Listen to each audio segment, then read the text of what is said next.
Om Swastiastu, salam kebajikan, salam sejahtera untuk kita semua. Yang terhormat Bapak Dr. Eka Namsi Hombing SHM Hum, Bapak Al-Hanif SHMA LLM PhD, dan Bapak Dr. Suparman Marsuki SHMSI, selaku para pembicara pada diskusi publik pada hari ini. Yang kami hormati juga Ketua Keluarga Mahasiswa Magister Hukum Universitas Gadjah Mada, Saudara Desandra Yusuf Atmaja beserta jajaran. Yang kami hormati Ketua Forum Kajian Konstitusi FH-UGM, Saudara Panji Mulkilah Ahmad. Yang kami hormati seluruh tamu undangan yang telah hadir pada siang hari ini, dan yang kami hormati pula seluruh peserta kegiatan diskusi publik dengan tema tantangan penyelesaian masalah HAM menjelang tahun politik yang telah hadir pada siang hari ini. Puji syukur kehadirat Tuhan Yang Maha Esa atas limpahan karunia, kesehatan, dan keselamatan, hingga kita dapat dipertemukan di tempat dan waktu yang berbahagia ini. Perkenalkan, saya Nabila Aulia Rahma selaku Master of Ceremony pada kegiatan diskusi publik pada hari ini yang diselenggarakan oleh KMMH FH-UGM dan juga Forum Kajian Konstitusi FH-UGM.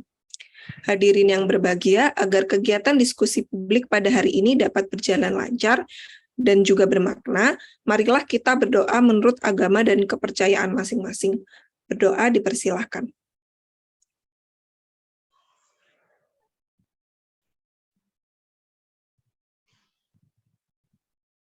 Baik, dicukupkan. Semoga acara pada hari ini diberikan kelancaran dan kesuksesan. Amin ya rabbal alamin. Hadirin yang berbahagia, acara selanjutnya yaitu menyanyikan lagu Indonesia Raya dan juga himne Universitas Gadjah Mada. Kepada para hadirin dimohon dalam keadaan sikap sempurna, dan kepada operator saya persilahkan.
Kami mahasiswa Gadjah Mada semua, ku berjanji memenuhi panggilan bangsaku di dalam Pancasila-Mu, jiwa seluruh nusaku. Ku junjung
Baik, terima kasih rekan-rekan yang saya hormati. Acara selanjutnya adalah sambutan-sambutan. Yang pertama akan disampaikan oleh Ketua Forum Kajian Konstitusi kepada Saudara Panji Mulkila Ahmad. Saya persilahkan.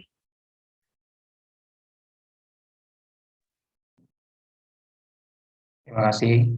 Assalamualaikum warahmatullahi wabarakatuh. Selamat siang yang terhormat rekan-rekan dari Forum Kajian Konstitusi. Di sini ada Mas April, Mas Azwan, dan kawan-kawan yang lain.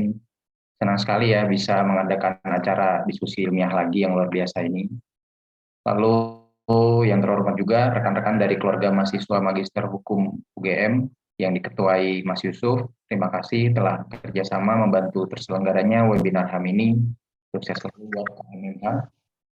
Lalu kepada pembicara kita yang hebat, yang terhormat Bapak Dr. Eka Nam Siombing, Bapak Dr. Alhamid, dan Bapak Dr. Suparto. Terima kasih telah menyempatkan hadir. Semoga kita semua bisa mendapatkan ilmu yang bermanfaat dari beliau-beliau yang tentu akan mencerahkan pikiran kita dan membantu mengasah nalar kritis kita. Webinar ini berangkat dari obrolan kecil antara saya. Kami ada kegelisahan mengenai masalah HAM yang alih-alih selesai, malahan kian bertambah. Di sisi lain, di media mainstream, perbincangan yang berkembang malah praktis, ya soal koalisi, soal capres, survei, dan lain-lain. Isu HAM itu seperti terbengkalai gitu. Padahal bulan ini, ya tepatnya minggu. Ayo Ibu, ini masih dari keluarga itu baru. Ini keluarga dari Jambi. Oke, silakan Ibu. Bagaimana kira-kira janji pemerintahan Joko Widodo yang akan menyelesaikan masalah HAM di Indonesia, terutama masalah HAM berat ya? Apakah di tahun-tahun terakhir ini kira-kira janjinya sanggup untuk realisasi? Dan apakah agenda penyelesaian HAM akan menjadi prioritas oleh ya pada pemilu nanti gitu, oleh parpol ataupun capres-capres pada pemilu mendatang? Apakah pula kita ya sebagai masyarakat sipil akan masih terpolarisasi gitu seperti pada pemilu-pemilu sebelumnya dan bahkan sampai hari ini barangkali. Padahal yang kita butuhkan adalah konsolidasi. Saya kira inilah yang akan kita bahas siang ini secara garis besar. Semoga diskusi ini berjalan lancar dan kita semua mendapatkan ilmu yang bermanfaat. Itu saja singkat dari saya. Wassalamualaikum warahmatullahi wabarakatuh. Selamat siang. Selamat siang. Baik, terima kasih Saudara Panji Mulkila Ahmad atas sambutannya. Acara selanjutnya adalah sambutan dari Ketua Keluarga Mahasiswa Magister Hukum Universitas Gadjah Mada yang akan sekaligus membuka kegiatan pada hari ini. Kepada Saudara Desandra Yusuf Atmaja, saya persilahkan. Oke, suara saya terdengar jelas, Mbak Lutfi? Oke, terdengar, Mas. Oke, Assalamualaikum warahmatullahi wabarakatuh. Salam sejahtera untuk kita semua. Om Swastiastu, Namo Buddhaya, Salam Kebajikan. Pertama-tama marilah kita panjatkan puja dan puji syukur pada kehadirat Allah Tuhan Yang Maha Kuasa atas segala limpahan karunia nikmat sehingga kita dapat diskusi pada siang hari ini. Kedua, saya ucapkan terima kasih kepada seluruh narasumber yang berkenan hadir untuk dapat membagikan ilmu maupun pengalamannya khususnya terkait dengan bidang hak asasi manusia. Yang pertama, saya akan menyambut dulu Bapak Eka Nam Siombing. Selamat siang, Bapak Eka. Jadi sepertinya selamat sudah siang, Mas Desandra. Ya, terima kasih Pak atas kehadirannya. Kemudian Pak Al-Hanif. Pak Al-Hanif. Halo, selamat siang. Ya, terima kasih Pak atas kehadirannya. Dan yang terakhir Bapak Dr. Suparman Marzuki. Insya Allah segera beliau akan hadir untuk kita bersama. Diskusi kita kali ini terkait dengan HAM, ya, tantangan penyelesaian masalah hak asasi manusia menjelang tahun politik. Tahun 2023 adalah tahun yang ibarat orang ini mulai ditarik gasnya ya, menuju tahun 2024. Semua partai politik, semua tokoh-tokoh nasional maupun daerah akan melakukan segala upaya untuk mendapatkan suara elektoral pada 2024. Nah, tentu banyak isu-isu strategis yang dapat kita bedah bersama, salah satunya yaitu isu HAM. Saya sepakat dengan Ketua Panitia, Mas Panji, apakah HAM ini menjadi agenda prioritas atau sekedar lip service saja. Nah, ini menjadi tantangan kita, ini menjadi beban kita sebetulnya, apakah pemerintah atau tokoh-tokoh ke depan ini menjadikan isu HAM, isu hak asasi ini menjadi isu-isu yang strategis bahkan prioritas bagi mereka, atau hanya sekedar visi misi belaka gitu. Nah, ini menjadi pembahasan yang menarik bagi kami. Narasumber ketika narasumber hari ini tentu memiliki kapasitas maupun kapabilitas dalam membahas isu siang hari ini. Ya, mungkin itu yang dapat kami sampaikan. Nantinya narasumber akan banyak berdiskusi dengan teman-teman semua. Semoga teman-teman semua juga memberikan feedback yang positif dan juga diskusi ini memberikan insightful kepada kita semua. Mohon maaf apabila dalam kegiatan siang hari ini mungkin banyak kekurangan, mungkin banyak beberapa hal yang kurang elok untuk teman-teman semua, khususnya para narasumber. Saya akhiri sambutan saya, kurang lebihnya mohon maaf. Wassalamualaikum warahmatullahi wabarakatuh. Om Santi Santi Om, Namo Buddhaya, Salam Kebajikan. Sekaligus saya akan membuka diskusi kita kali ini dengan bacaan Bismillah. Bismillahirrahmanirrahim. Mari kita sambut, mari kita aktif dalam diskusi kita kali ini. Terima kasih untuk MC dan seluruh narasumber maupun peserta. Saya kembalikan ke MC. Baik, terima kasih kepada Saudara Desandra Yusuf Atmaja atas sambutan yang telah diberikan. Acara selanjutnya yaitu acara inti. Sebelum kita memasuki acara inti dari kegiatan diskusi publik pada hari ini, saya akan memperkenalkan moderator yang akan memandu jalannya diskusi pada hari ini, yaitu Saudara Pascal Wilmar, SH. Beliau adalah mahasiswa Magister Hukum Kenegaraan, Fakultas Hukum UGM, dan aktif sebagai volunteer di YLBHI, LBH Manado, Sulawesi Utara. Baik, selanjutnya acara akan saya serahkan sepenuhnya kepada moderator, kepada Saudara Pascal Wilmar. Waktu dan tempat saya persilahkan. Yes, baik. Apakah suara saya kedengaran, Bu MC? Ya, Yes. terdengar. Baik, terima kasih kepada Mbak Nabila selaku Master of Ceremony kita pada acara siang hari ini. Selanjutnya forum saya ambil alih. Perkenalkan, nama saya Pascal Tolo yang akan memandu jalannya diskusi kita pada siang hari ini. Namun sebelum itu, pertama-tama izinkan saya menyapa Bapak Ibu sekalian, tentu Shalom, Om Swastiastu, Namo Buddhaya, Salam Kebajikan. Yang terhormat dan juga tak lupa kepada teman-teman audiens yang sudah meluangkan waktu untuk sama-sama berdiskusi pada kegiatan webinar kita pada siang hari ini. Izin saya untuk memandu acara pada siang hari ini dalam acara diskusi publik dengan topik yang kami angkat yaitu tantangan penyelesaian masalah hak asasi manusia menjelang tahun politik yang diselenggarakan oleh Forum Kajian Konstitusi dan juga keluarga mahasiswa Magister Hukum, Fakultas Hukum UGM. Adapun sedikit latar belakang, kami mengangkat topik ini di mana sejak tahun 2004 akan menjadi tahun-tahun terakhir pemerintahan Presiden Joko Widodo, di mana pada tahun-tahun terakhir ini Presiden Joko Widodo masih terus ditagih janjinya yaitu penyelesaian masalah HAM yang sebagaimana kita ketahui bahwa agenda pemenuhan HAM adalah sejak kampanye pada pemilihan umum 2014. Di dalamnya juga terkait janji untuk penyelesaian beberapa kasus pelanggaran HAM berat masa lalu.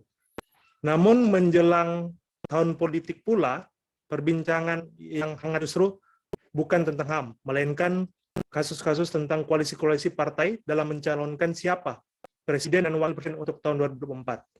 Partai tidak membicarakan atau mengenal HAM di Indonesia, apalagi menawarkan visi untuk menyelesaikannya. Alhasil, warga awam terbawa euforia perbincangan alias gosip elit politik. Selagi para elit politik sibuk cari muka sana-sini, pelanggaran HAM terus berlangsung sepanjang tahun 2022 ini.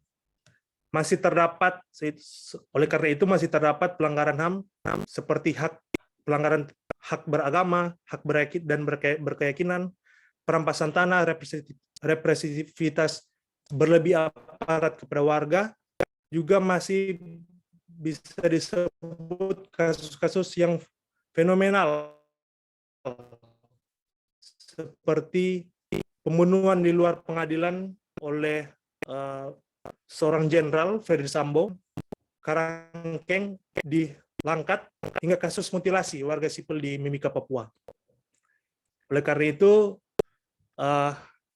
pada acara webinar kita pada saat ini, kita akan mengulas terkait topik yang telah kita tetapkan, yang dimana pada webinar saat ini telah hadir beberapa narasumber yang berkompeten di bidangnya.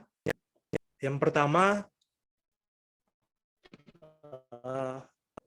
Bapak Alkanif, SH, MA, LLM, PhD, dari Serikat Pengajar Hak Asasi Manusia, di mana beliau akan menjelaskan tentang konsep dan pengaturan HAM di Indonesia, dan menjelaskan tantangan dan perlindungan, pemajuan, penegakan, dan pemenuhan hak asasi manusia menjelang tahun politik. Dan selanjutnya pembicara kedua, yaitu Bapak Dr. Ekanam Sihombing, SH, MHum, akademisi dari Fakultas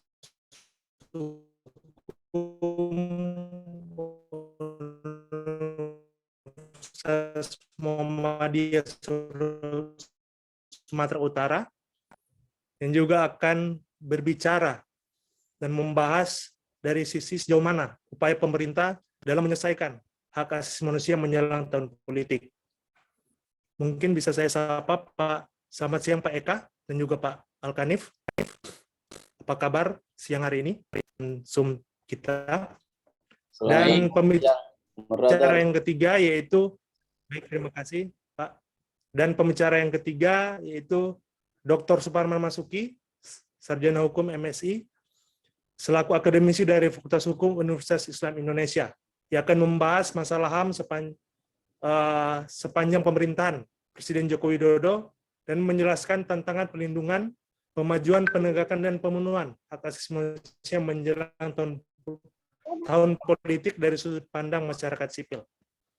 Baiklah, untuk para audiens, terkait mekanisme diskusi kita pada kali ini, masing-masing narasumber akan menyampaikan materi sekitar 20 menit, dan kemudian akan dibuka sesi tanya-jawab dengan 2 termin melalui kolom komentar dengan menyebutkan nama dan asal instansi.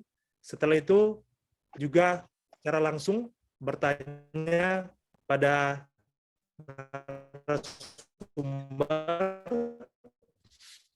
dan setelah itu dilangsungkan setelah narasumber menyampaikan materinya. Dan untuk kesempatan yang pertama, kesempatan kepada Bapak Alkanif, SH, MA, LLM, PhD, untuk membuka atau memantik topik kita pada siang hari ini. Diberikan kesempatan. Terima kasih Mas Pascal, moderator. Teman-teman semuanya, selamat siang. Sebentar. Saya bisa share, oh bisa. Saya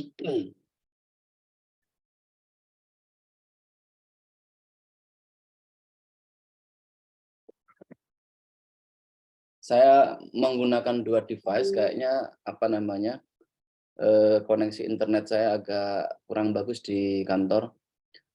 Teman-teman semuanya, saya cuma punya 7 slide ya, jadi nggak banyak. Kemungkinan besar nggak nyampe 20 menit. Nanti biar kemudian beberapa hal lain yang mungkin saya tidak bisa menjelaskan atau tidak punya waktu untuk menjelaskan bisa dijelaskan oleh narasumber yang lain. Bang Eka, selamat siang. Kita ketemu lagi yang kedua setelah kemarin di di Kumham. Semoga nanti ke depan kita bisa ketemu lagi karena kayaknya Kumham agak serius kalau masalah riset dan publikasi di bidang hak asasi manusia. Tapi nggak tahu apakah kemudian kalau bidang-bidang HAM yang lain mereka seserius itu gitu maksudnya. Jadi itu poin penting lah menurut saya ketika kemudian riset dan publikasi di bidang hak asasi manusia itu dianggap sebagai bagian penting dari performa kementerian. Teman-teman semuanya, ini tadi kelihatan dari dari pembawa acara yang pertama, lalu kemudian ketua Asosiasi Hukum Tata Negara, lalu kemudian panitia, lalu kemudian moderator, itu kan bentangan isunya yang mau dibahas kan banyak banget. Jadi kan ini HAM gitu ya. Jadi hak asasi manusia itu nggak mungkin kemudian dalam satu hari atau bahkan satu sesi itu kemudian kita bisa membahas banyak hal terkait dengan hak asasi manusia. Tadi dari 4 orang aja udah kelihatan. Ini ada yang ngomong masalah ini, masalah politik HAM di era politik, lalu kemudian macam-macam. Nah, saya ingin kemudian ada satu isu kecil yang menurut saya layak untuk kemudian kita jadikan sebagai renungan. Kenapa sih kemudian hak asasi manusia di Indonesia itu seakan-akan tidak bergerak maju dalam bahasa saya ya. Jadi saya mau mulai dari sini sebenarnya. Mungkin teman-teman ada sudah banyak yang tahu terkait dengan indeks demokrasi dari Freedom House, di mana kemudian sejak tahun 2018 atau 2019 faktanya kemudian indeks demokrasi kita itu tidak pernah naik, justru turun. Nah, ini kan menarik ya. Kalau nggak salah tahun 2019 itu 61 nilainya, lalu kemudian 2020 itu 60, lalu kemudian terakhir kalau nggak salah ini 2021 itu 59 dari 100. Artinya kalau kemudian teman-teman yang masih mahasiswa paham lah, kalau kemudian nilai 59 itu dapat nilainya apa itu pasti paham. Ini kan istilahnya demokrasi kita tidak lulus. 20 tahun atau 2 dekade pasca jatuhnya Orde Baru ternyata tidak menjadikan kondisi demokrasi kita baik.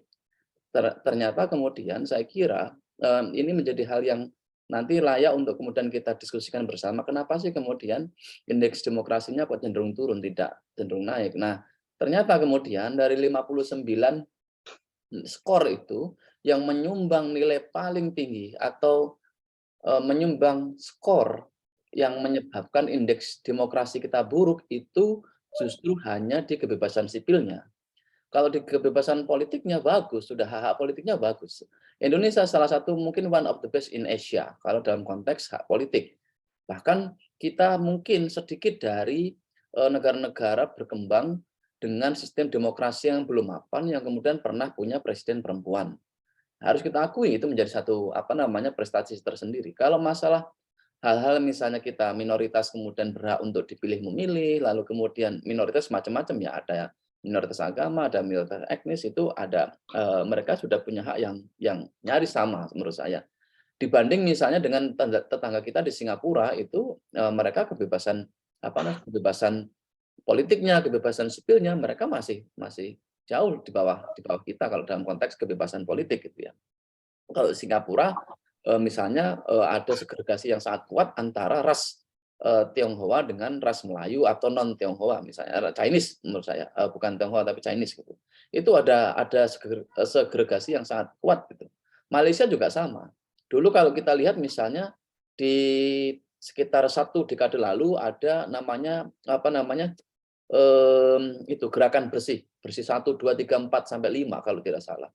Kenapa kemudian gerakan massa yang sangat luar biasa besar seperti itu tidak bisa menjatuhkan pemerintahan yang sah? ternyata kemudian dari mayoritas orang yang turun di jalan tidak ada yang Melayu. Mayoritasnya didominasi oleh India, Pakistan, Bangladesh, dan Chinese.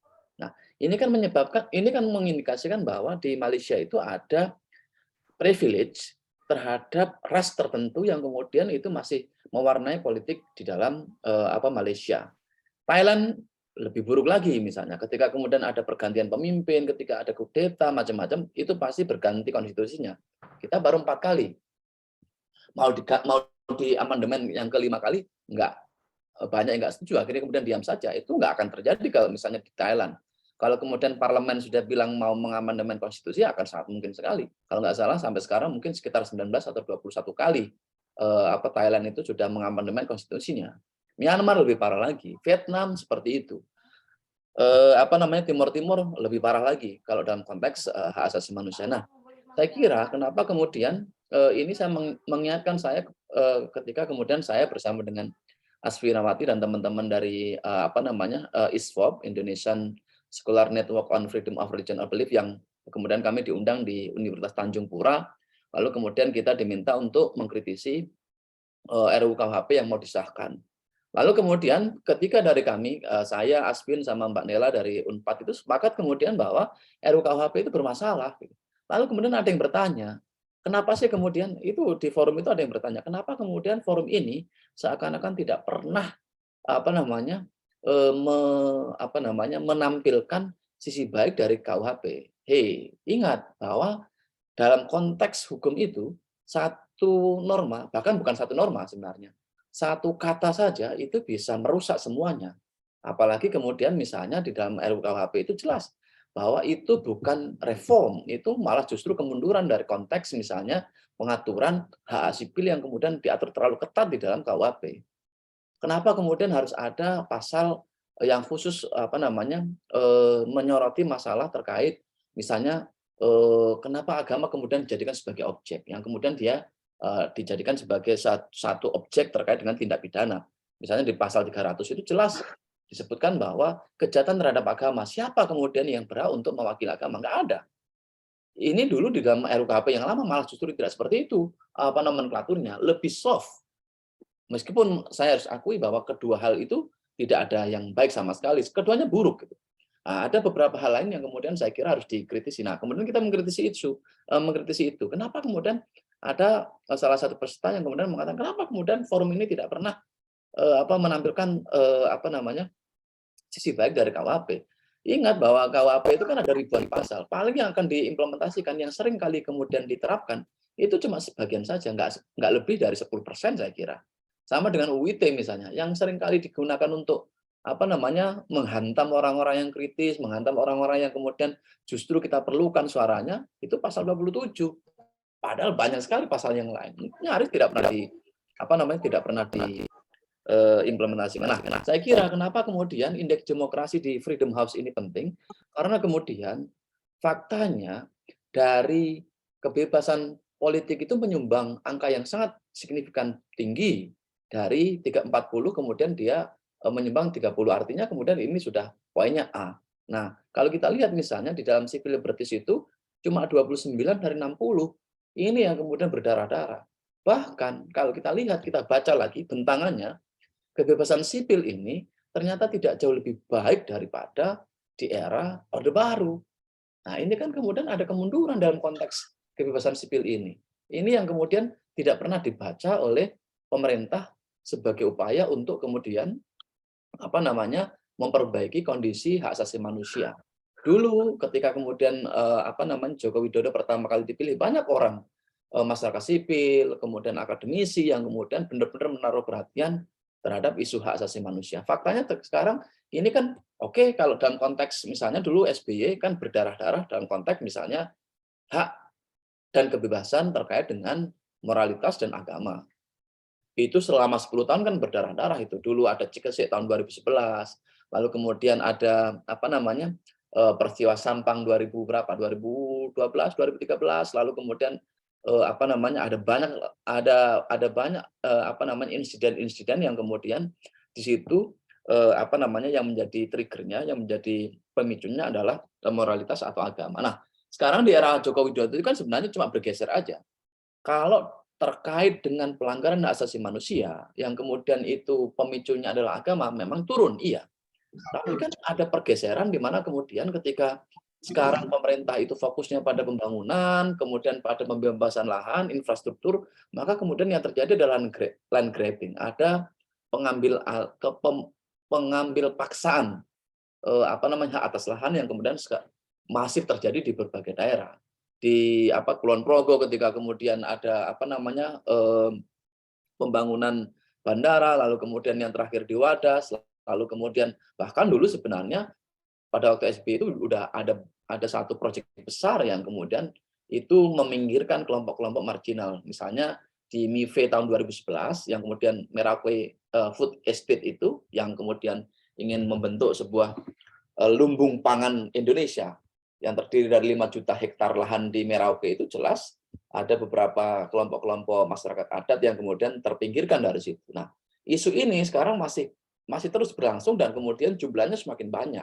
Kalau SBY dulu mah kecil. Nah, saya kira kalau kemudian kita mau bertanya apakah kemudian pemerintah ini serius terkait dengan hak asasi manusia, sebagian iya, sebagian tidak. Sebagian memang ada perbaikan, sebagian mengalami kemunduran atau bahkan lebih serius terkait dengan pelanggaran hak asasi manusianya. Tadi misalnya ketika ada pergeseran kebijakan, maka kemudian di situ akan berpotensi adanya pelanggaran hak asasi manusia.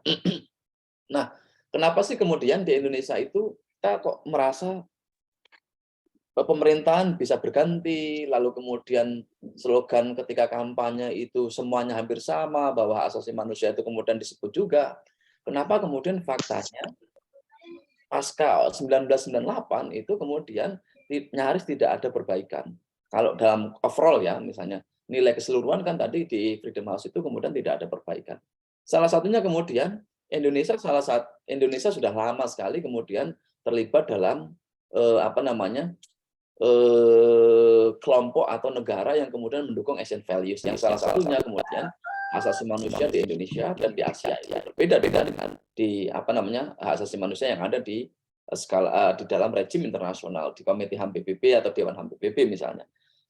Dua hal yang kemudian memicu tadi saya sudah jelaskan bahwa di dalam konteks hak asasi manusia tidak hanya satu pasal yang kemudian dianggap bermasalah, saat pemilihan satu kata atau kemudian satu frase itu juga bisa berbahaya terkait dengan untuk memajukan hak asasi manusia. Nah, di Indonesia itu kan ada dua yang menurut saya itu menjadi satu karakter dasar yang kemudian membedakan hak asasi manusia di Indonesia dengan versinya rejim HAM internasional. Ya, yang pertama adalah di pasal 1 Undang-Undang Nomor 39 tahun 99 di mana kemudian di situ ditambahkan, boleh nggak sih kemudian menambahkan bahwa hak asasi manusia itu adalah hak yang melekat pada tubuh manusia sebagai makhluk bermartabat yang diciptakan oleh Tuhan Yang Maha Esa. Ya boleh saja. Hak asasi manusia tidak dalam konteks kemudian mengkritisi istilahnya sesuatu hal yang abstrak, karena hak asasi manusia itu kan bergerak di isu-isu yang kemudian konkret. Kalau kemudian abstrak kan sama aja kemudian ketika kita menghormati hak berpikir, berhati nurani, kemudian beragama, kenapa kemudian kita tidak membolehkan ada perbedaan nomenklatur? Boleh. Misalnya, boleh nggak sih kemudian kita mendirikan negara agama? Ya boleh. Boleh nggak sih kemudian kita mendirikan khilafah Islamiyah? Sangat boleh. Dalam konteks hak asasi manusia itu boleh. Yang tidak boleh ketika kemudian konteks atau konsep tersebut kemudian implementasinya menyebabkan adanya dampak yang berbeda terhadap individu atau kelompok tertentu. Itu yang kemudian tidak boleh. Nah, sayangnya kemudian di pasal 139 lalu kemudian pasal 28C ayat 2 jelas kemudian beberapa hal yang kemudian dimunculkan dalam konteks hak asasi manusia di Indonesia ini menjadi satu pemicu yang paling sering kemudian menyebabkan adanya pelanggaran hak asasi manusia, diskriminasi, persekusi, macam-macam. Saya kira ini menjadi satu jebakan yang saya kira ketika kemudian negara ini tidak berhasil untuk kemudian keluar dari jebakan-jebakan religious values atau kemudian misalnya manusia sebagai ciptaan Tuhan Yang Maha Esa, itu akan memicu pelanggaran hak asasi manusia dalam konteks yang mungkin lebih besar.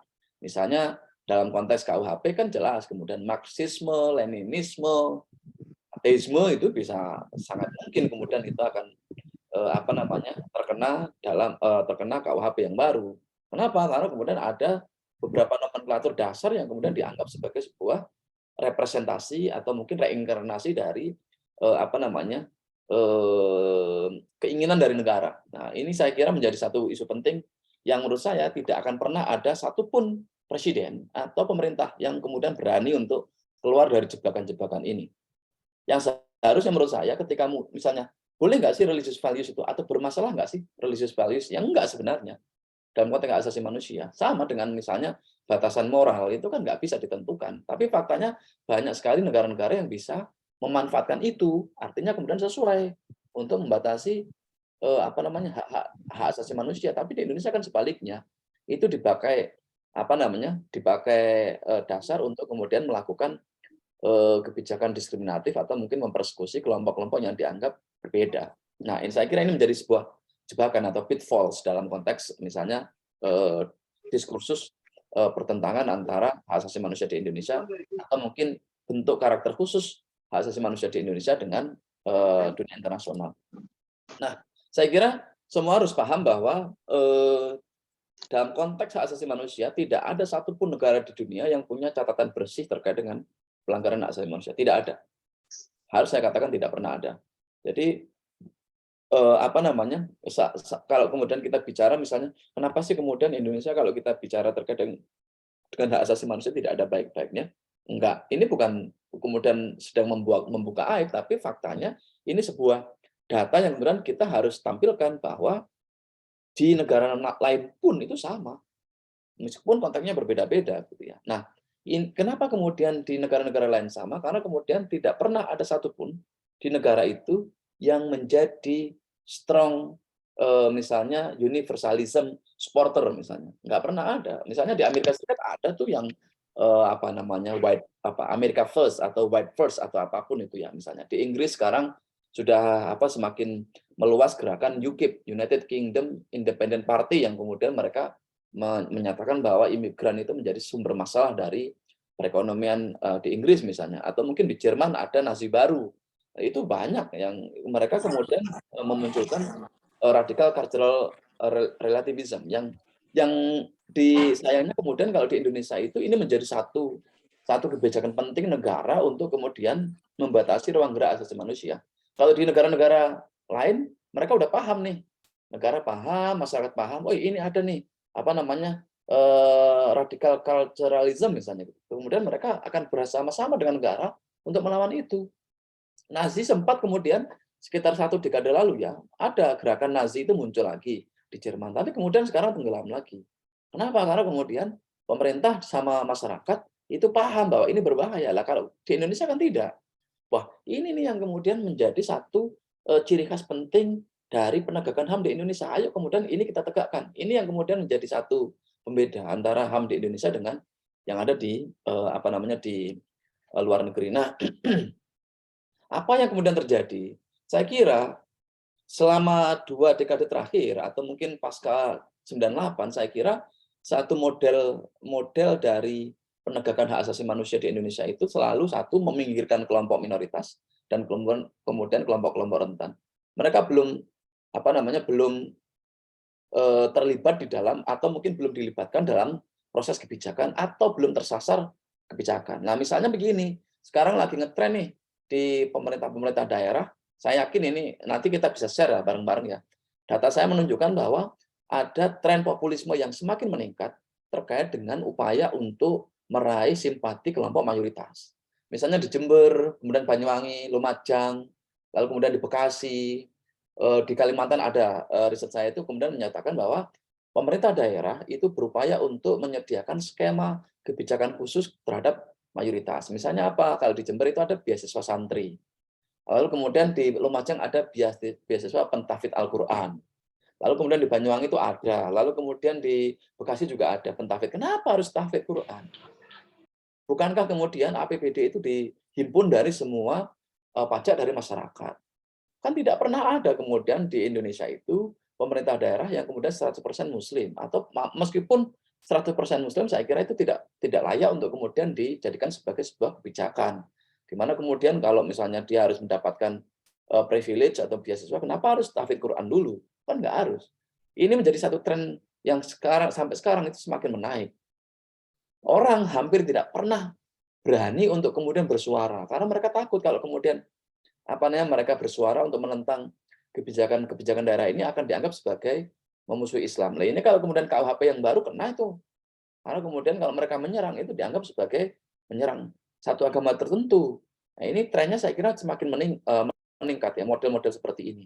Dulu Komnas Perempuan misalnya tahun 2016 itu menyebutkan ada 421 perda-perda diskriminatif yang saya kira sekarang jumlahnya akan meningkat tajam. Karena pasca 2016 belum diriset lagi. Dan kemudian sekarang administrative review sudah dibatalkan sama MK. Lalu kemudian jarang sekali masyarakat yang menggugat itu ke pengadilan. Nah, ini menjadi satu isu penting saya kira di Indonesia. Nah, ini terakhir, nanti biar kemudian dilanjutkan oleh Bang Eka, saya nggak akan bicara banyak hal ya, karena kemudian nanti kita bisa diskusi bersama. Nah, saya kira kalau kemudian tadi misalnya dalam bacaan saya 2 dekade terakhir itu nyaris tidak pernah ada perbaikan terkait dengan pemenuhan atau mungkin perlindungan hak asasi manusia, karena kemudian ada pergeseran tadi. Kalau dulu misalnya sebelum 98 kan ada misalnya penculikan orang, kemudian pembunuhan misalnya diculik lalu dibunuh, lalu kemudian Petrus, ada macam-macam gitu ya. Nah, sekarang memang nggak ada, tapi kemudian kan isunya bergeser. Dan hak asasi manusia itu kan tidak kemudian ada layering. Mana kemudian pelanggaran tingkat 1, 2, 3, 4, 5 kan nggak ada. Yang ada kan cuma 2, kejahatan HAM berat dan pelanggaran hak asasi manusia. Kan cuma 2 ini aja sebenarnya. Nah, di Indonesia kalau kemudian kita dulu zaman Orde Baru memang ada kejahatan-kejahatan HAM berat, tapi pasca 98 kan juga masih ada tuh. Ya sekarang misalnya peradilan HAM di Makassar, Paniai itu kan menunjukkan bahwa pasca 98 masih ada kemudian kejahatan-kejahatan HAM berat yang kemudian belum bisa dituntaskan oleh negara. Apalagi kemudian kejahatan-kejahatan yang lebih besar. Saya kira itu menjadi satu PR besar yang saya termasuk orang yang pesimis kalau kemudian itu bisa diselesaikan oleh pemerintahnya sekarang atau mungkin pemerintah dalam 10 tahun yang akan datang. Saya tidak yakin itu. Apalagi misalnya mereka yang bisa memperbaiki regulasi dan kebijakan yang kemudian memang menjadi antitesis dari hak asasi manusia. Misalnya sampai sekarang itu nggak pernah ada upaya untuk menghapus misalnya peraturan tata cara pendirian tempat ibadah, nggak pernah ada dan nggak ada yang berani. Lalu kemudian ada rancangan peraturan presiden, bahkan itu menguatkan. Ini kan menunjukkan bahwa di Indonesia belum ada upaya untuk kemudian serius memperbaiki kondisi hak asasi manusia. Ciptaker misalnya, itu bisa sangat berbahaya karena kemudian ternyata fokus utama dari kebijakan Jokowi yang di bidang investasi itu menurut saya itu akan menjadi blunder terbesar dalam konteks misalnya perlindungan isu-isu perlindungan lingkungan atau mungkin hak atas lingkungan. Karena semua bisa tersasar itu, semua bisa kena. Sekali kemudian ada kebijakan yang kemudian itu ditetapkan sebagai PSN, program strategis nasional, nyaris tidak bisa dihentikan oleh masyarakat. Nah, ini terus menggelinding gitu.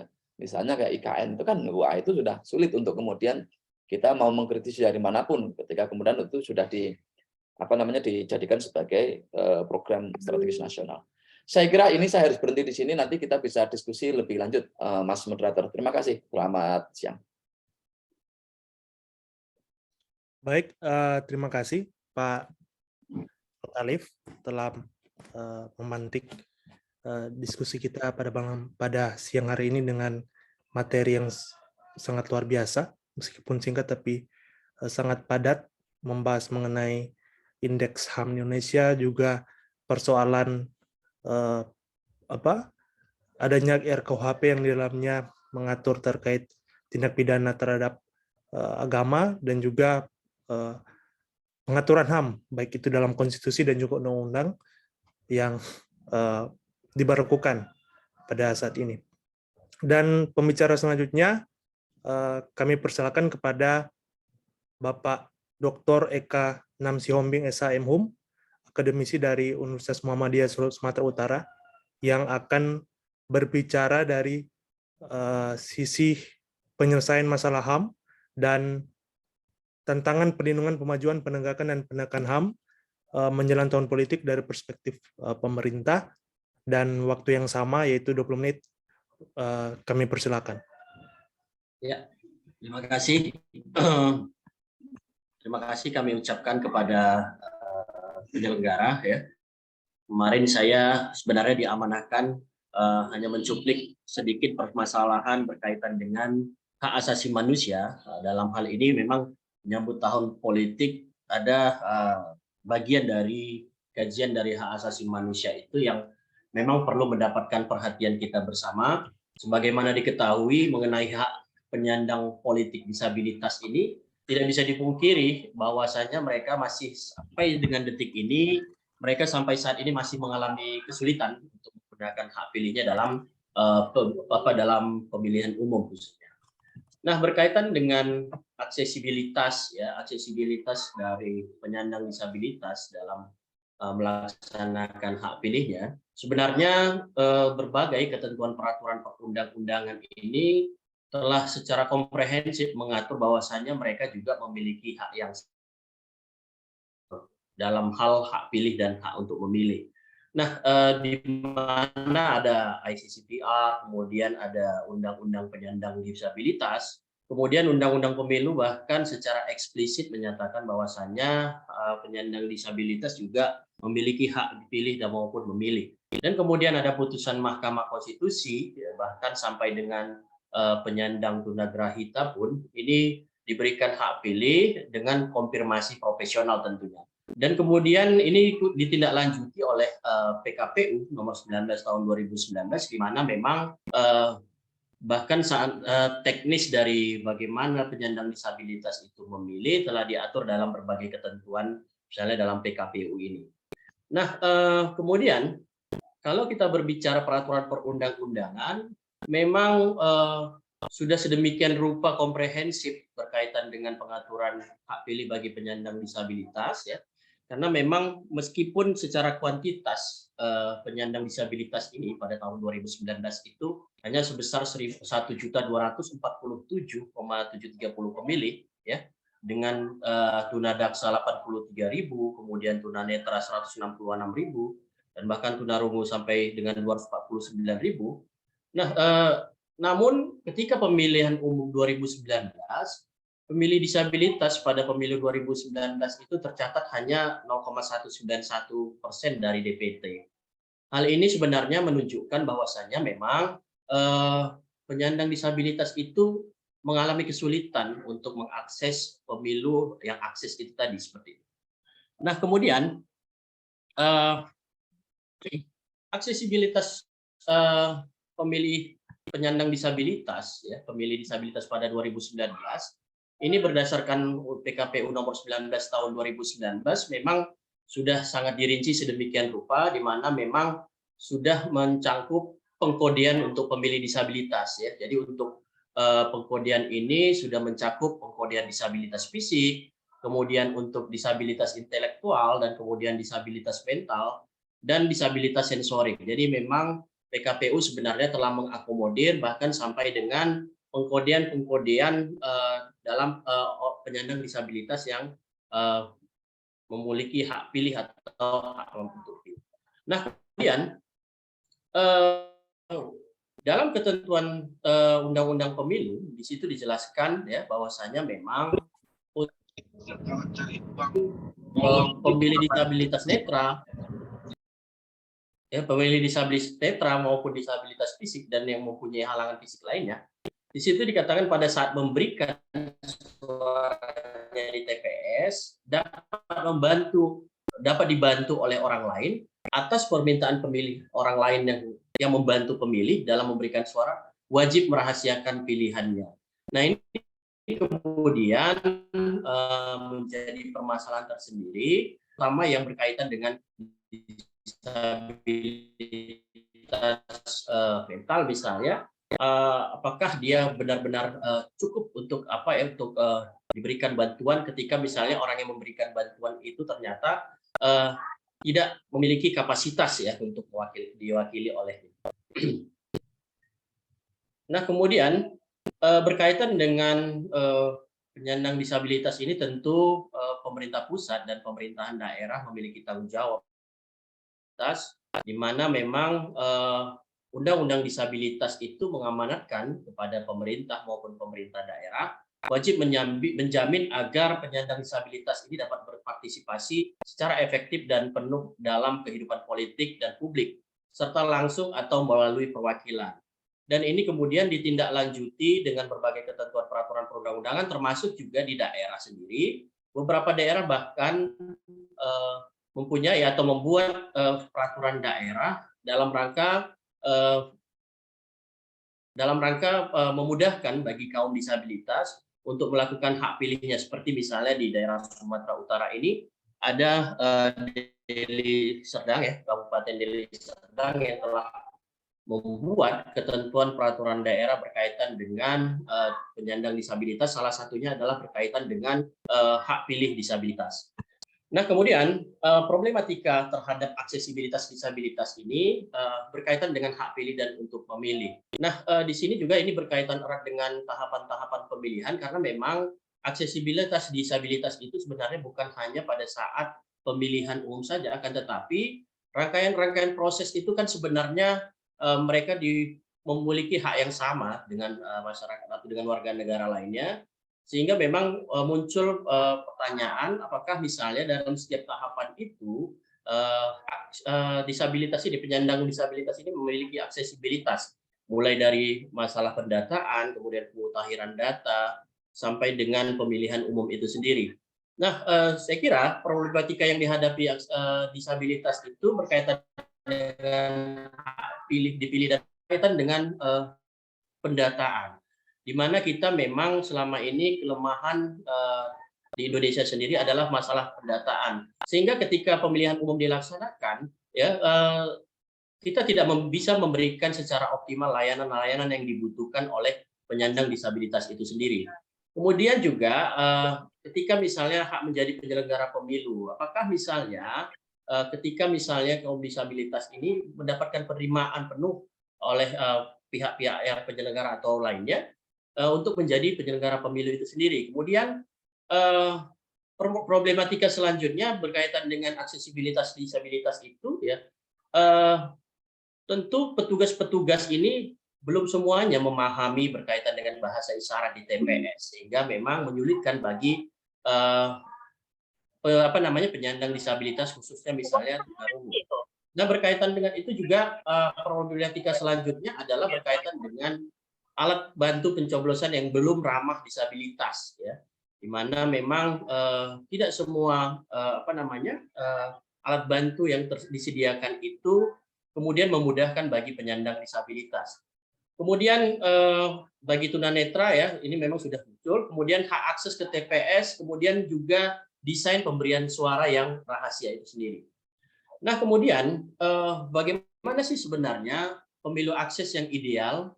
Nah, ini bila kita kaitkan dengan teori aksesibilitas pelayanan, tentu ini berkaitan dengan ketersediaan, di mana ada 4 hal yang patut diperhatikan ketika kita ingin menjadikan suatu pemilu itu akses ideal. Ya. Jadi akses ideal ini dalam hal ketika penyandang disabilitas menggunakan hak pilihnya. Nah, tentu berdasarkan teori aksesibilitas pelayanan, maka yang perlu diperhatikan ada 4 hal, di mana ada man, material, method, dan machine. Nah, kemudian apa yang dikatakan dengan man ini tentu SDM penunjang pelayanan berkaitan dengan penyandang disabilitas ini harus dilengkapi ya, harus dilengkapi karena memang meskipun peraturan-peraturan perundang-undangannya sudah sedemikian rupa menunjang berkaitan dengan aksesibilitas kaum disabilitas, akan tetapi masih terdapat ya tidak merata, ada memang TPS yang sudah sangat baik sekali, akan tetapi masih banyak TPS misalnya yang memang belum tersedia petugas-petugas penunjang layanan yang baik. Kemudian berkaitan dengan ketersediaan logistik yang memadai bagi penyandang disabilitas, misalnya apakah itu surat suara braille dan lain sebagainya, dan ini juga harus dipertimbangkan juga karena memang disabilitas ini kan jenisnya bermacam-macam, jadi harus lebih spesifik sesuai dengan kebutuhan. Untuk yang disabilitas misalnya tunadaksa atau tunagrahita tentu kebutuhannya berbeda, sehingga ketersediaan logistik juga harus mempertimbangkan secara spesifik jenis-jenis dari penyandang disabilitas itu. Nah, kemudian berkaitan dengan metode, ya tentu ini berhubungan dengan cara pelayanan yang diberikan petugas, bagaimana supaya penyandang disabilitas itu tidak terlalu lama ketika dia menunggu pada saat memberikan hak suaranya. Dan kemudian berkaitan dengan ketersediaan peralatan pendukung sesuai dengan kebutuhan penyandang disabilitas. Tentu ini karena memang tadi dikatakan bahwasanya penyandang disabilitas ini banyak ragamnya, maka peralatan-peralatan pendukung juga harus disesuaikan kebutuhannya dengan penyandang disabilitas. Nah, sebagai contoh ya, ini juga bisa tiru kembali di mana memang penyandang disabilitas di Filipina ini sudah mendapatkan layanan yang cukup baik, di mana memang berkaitan dengan people with disabilities itu sudah diberikan tempat yang sangat layak dan memudahkan bagi mereka untuk melakukan hak pilihnya ya. Nah, ini seperti contoh ya, foto ini praktek di Filipina ya. Nah, jadi pada dasarnya kalau kita ingin menjadikan pemilu akses ideal bagi kaum penyandang disabilitas, tentu harus memperhatikan 4 hal ini, yaitu man, material, method, dan mesin. Maka dari itu penyelenggara pemilu ini sekarang kan aturannya sudah tersedia sedemikian rupa, sudah sangat lengkap sekali, sehingga tinggal bagaimana penyelenggara pemilu ya menjawab tantangan-tantangan ini sehingga tidak ada kaum disabilitas yang tidak bisa menyelenggarakan hak-haknya. Karena memang hitung-hitungan disabilitas ini, kalau kita melakukan pendekatan kuantiti, memang jumlahnya sedikit, akan tetapi ini berbeda halnya karena pendekatannya idealnya bukan hanya pendekatan kuantitas, akan tetapi juga ini perlu dilakukan pendekatan bagaimana pemenuhan HAM khususnya bagi penyandang disabilitas. Mungkin itu yang bisa saya sampaikan sebagai pemantik awal diskusi pada siang hari ini. Terima kasih, kami serahkan kepada moderator. Baik, terima kasih Pak Eka.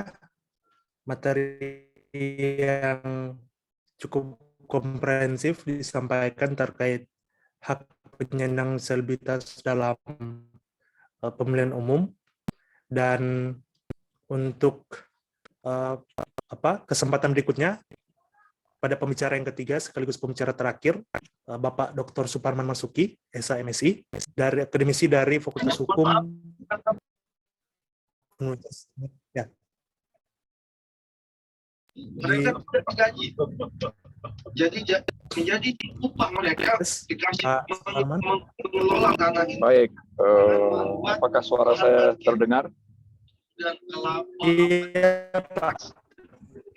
Ya, mohon maaf, saya pertama tidak bisa menghidupkan video, saya dalam perjalanan ini, jadi mungkin nggak terlalu jelas. Halo.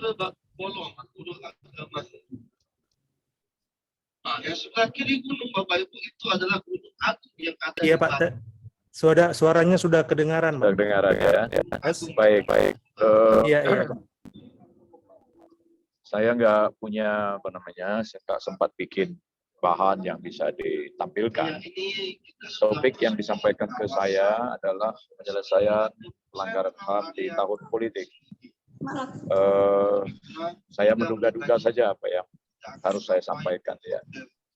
Pertama, bahwa pelanggaran hak asasi manusia dimanapun itu muatan politiknya lebih besar ketimbang problem hukumnya. Masalah politiknya itu lebih kental ketimbang masalah hukumnya. Yang kedua, ada juga latar belakang ideologi, sehingga penyelesaian pelanggaran HAM itu tidak mudah dimanapun di dunia ini. Apalagi pelanggaran-pelanggaran HAM itu terjadi di era kekuasaan otoritarian. Nah, di era kekuasaan otoritarian itu, pelanggaran-pelanggaran hak asasi manusia itu menjadi hutang kemanusiaan bagi rejim berikutnya, terutama bagi penguasa atau katakanlah rejim demokrasi yang menggantikan rejim otoritarian. Nah, di banyak negara penyelesaian itu dilakukan hanya 2 tahun atau 2,5 tahun setelah rejim otoritarian itu berlalu atau selesai, sehingga cepat diselesaikan. Nah, di kita ini sudah berlangsung lebih dari 20 tahun, sehingga kompleksitas masalahnya menjadi sangat tinggi. Nah, saudara-saudara, ada banyak pilihan yang biasanya ditempuh oleh banyak negara untuk menyelesaikan pelanggaran masa lalu ini. Antara lain misalnya tidak melupakan dan tidak juga memaafkan. Artinya adili dan hukum. Bisa juga mekanismenya tidak melupakan tetapi maafkan. Jadi adili dia tapi kemudian diampuni. Ada juga mekanisme melupakan tetapi tidak memaafkan. Ada juga mekanisme melupakan dan memaafkan. Nah, saudara-saudara, ini adalah pilihan-pilihan. Nah, pilihan-pilihan itu terkadang bukan didasarkan kepada kompleksitas hukum, tapi didasarkan pada pilihan-pilihan politik atau problem-problem politik yang terjadi. Nah, saudara-saudara, problemnya di Indonesia ini menjadi makin sulit karena jarak peristiwanya semakin jauh. Tentu kalau proses hukum menjadi tidak mudah. Proses politik pun sama, karena kompleksitas masalahnya menjadi lebih dalam lagi. Oleh karena itu, saudara-saudara, dalam tahun politik, bagaimana penyelesaian akan dilakukan? Pertama, kemungkinannya di tahun politik itu pelanggaran hak asasi manusia itu dilupakan karena memang penguasa politik dan orang yang ingin ikut dalam kontestasi politik itu lebih memusatkan perhatiannya pada mekanisme proses politik yang sedang berlangsung. Dan seperti kita ketahui, hanya 2 tahun lagi kita akan menyelenggarakan pemilu. Yang kedua, yang bisa juga terjadi bahwa penyelesaian pelanggaran masa lalu itu menjadi bagian dari akomoditas politik. Ya, diangkat sebagai bagian dari dengan kepentingan politik tertentu, sehingga sudah berkelindan dengan kepentingan politik. Nah, kemungkinan ketiga memang dia diselesaikan. Nah, saudara, pemerintah sekarang ini memang sedang menempuh jalan upaya menyelesaikan pelanggaran hak asasi manusia dengan pendekatan non-yudisial. Pendekatan non-yudisial ini maksud adalah pendekatan dengan menangani korban, memenuhi hak-hak korban. Ini yang sekarang sedang menjadi agenda dari pemerintah untuk diselesaikan. Nah, apakah penanganan hak korban ini kelak akan benar-benar direalisasikan oleh pemerintah, oleh negara? Itu pertanyaan yang berikutnya. Karena ini juga terkait dengan tahun politik. Sebagaimana saudara ketahui, penyelesaian pelanggaran HAM dengan orientasi pada korban itu terkait dengan rehabilitasi fisik, rehabilitasi sosial, kesehatan, pendidikan, dan lain-lain yang membutuhkan budget cukup besar. Nah, apakah ini akan terrealisir di tahun politik? Nah, itu menjadi pertanyaan banyak orang, termasuk pertanyaan saya juga yang sekarang sedang menjadi bagian dari tim penyelesaian pelanggaran hak asasi manusia yang berat melalui Kepres nomor 17 tahun 2022. Karena itu pertanyaan dari riset teman-teman, pertanyaan dari seminar atau diskusi kita hari ini adalah juga pertanyaan dari tim penyelesaian pelanggaran juga.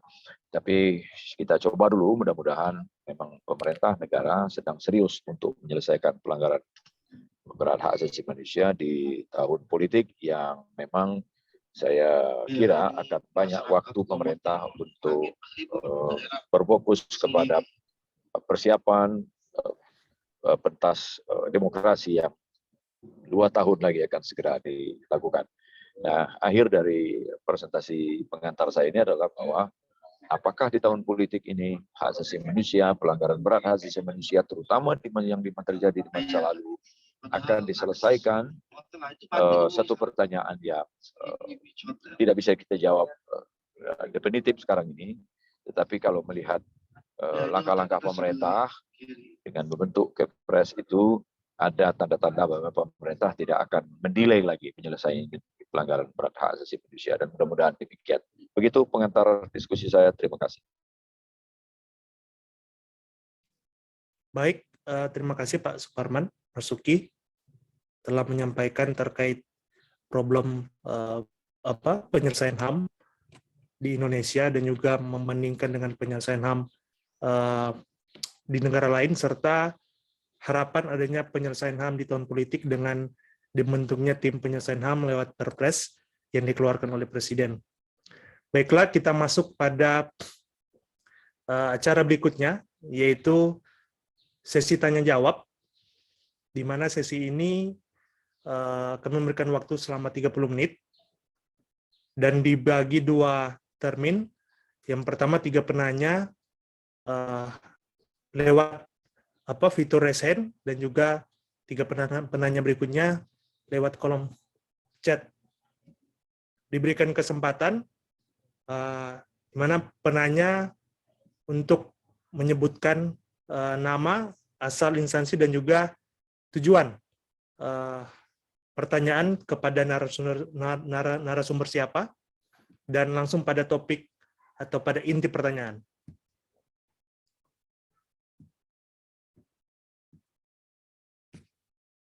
Diberikan kesempatan.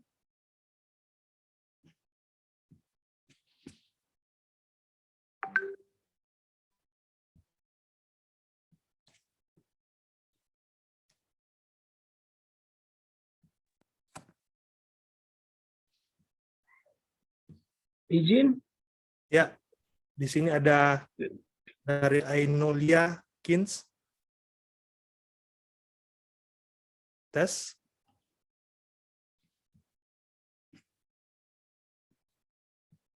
Atau dari Bapak Budi Baraisi.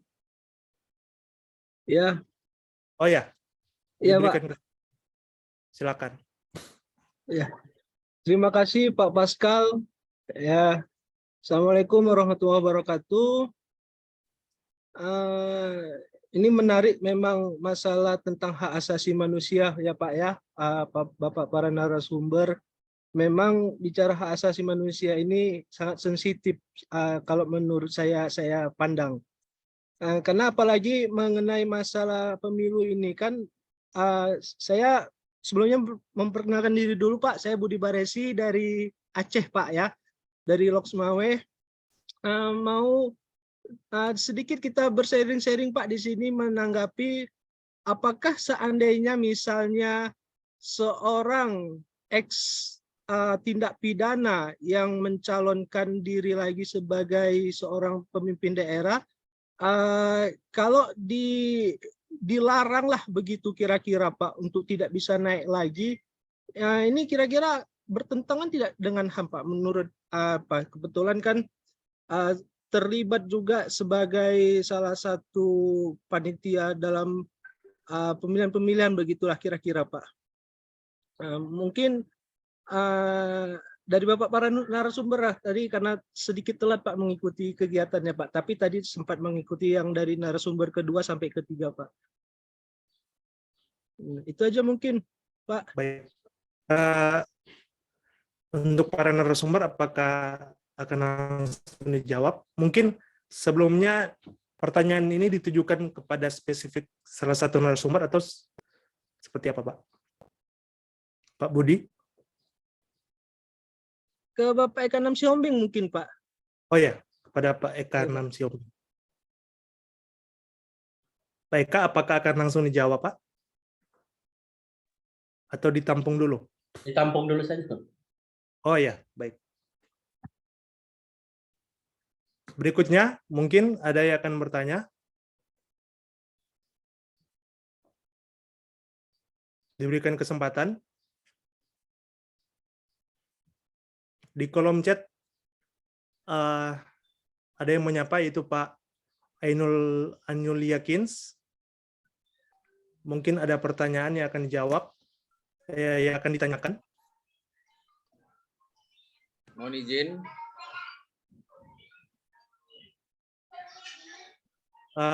Mohon maaf, mungkin langsung disebutkan namanya. Baik, terima kasih Pak Pascal. Nama saya Ferdian Saputra, salah satu mahasiswa Magister Hukum di Universitas Malikul Saleh Loksmawe. Oh ya, Yang ingin silakan, Pak. saya tanyakan pertama kepada Pak Al-Khanif. Tadi dari pemaparan presentasi dari Pak Al-Khanif menyampaikan ada empat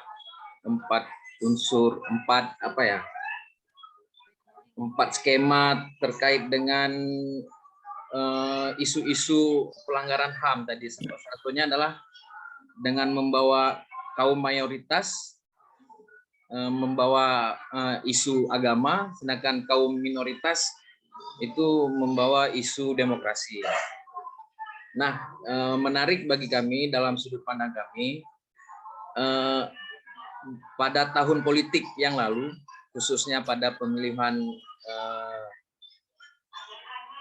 presiden, itu isu-isu agama ini sangat kental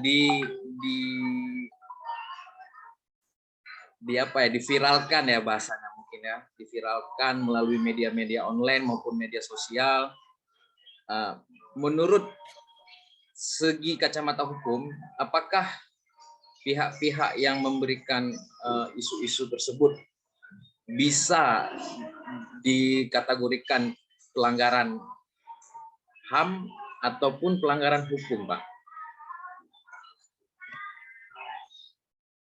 Atau kalau bahasa mudahnya, apakah berita-berita hoaks atau penggiringan opini terkait isu-isu tersebut dapat dikategorikan pelanggaran HAM? Demikian mungkin Pak yang ingin kami tanyakan. Terima kasih Bapak.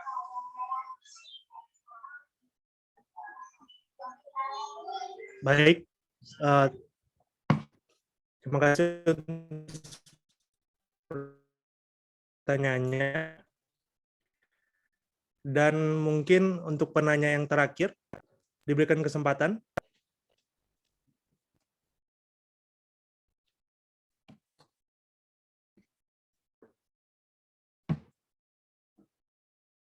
Tes. Ya. Tes. Ya, mohon izin, apakah suara saya terdengar? Oh ya, diberikan kesempatan pada Said. Mohon izin, apakah suara terdengar? Iya, terdengar. Baik, terima kasih Mas Moderator. Mohon izin kepada kedua narasumber yang sangat kami hormati. Mohon izin Bapak untuk memberikan sedikit tanggapan. Menarik, apalagi jika kita ulik juga terkait dengan janji-janji politik yang belum tertuntaskan begitu di era pemerintahan yang sekarang. Mungkin pertanyaan pertama untuk Bapak Hanif begitu. Sekarang kan Pak sudah sudah di akhir gitu penghujung kemudian pemerintahan Pak Jokowi begitu. Akan tetapi janji-janji untuk menuntaskan persoalan-persoalan HAM masa lalu itu belum kunjung ada solusi begitu. Nah, ada satu yang berpendapat bahwa ini harus dibuka peradilan hak asasi manusia begitu Pak. Bagaimana kemudian pandangan Bapak terkait dengan mengangkat kembali kasus-kasus yang lama dan juga dibawa ke mahkamah pengadilan hak asasi manusia begitu. Dan kalau misalkan dari pandangan Bapak sendiri, hal urgent apa yang sekarang yang bisa dilakukan di era pemerintahan Pak Jokowi ini dan juga menyongsong era pemilu begitu. Baik, itu pertanyaan untuk Pak Hanif. Untuk Pak Eka, menarik ya.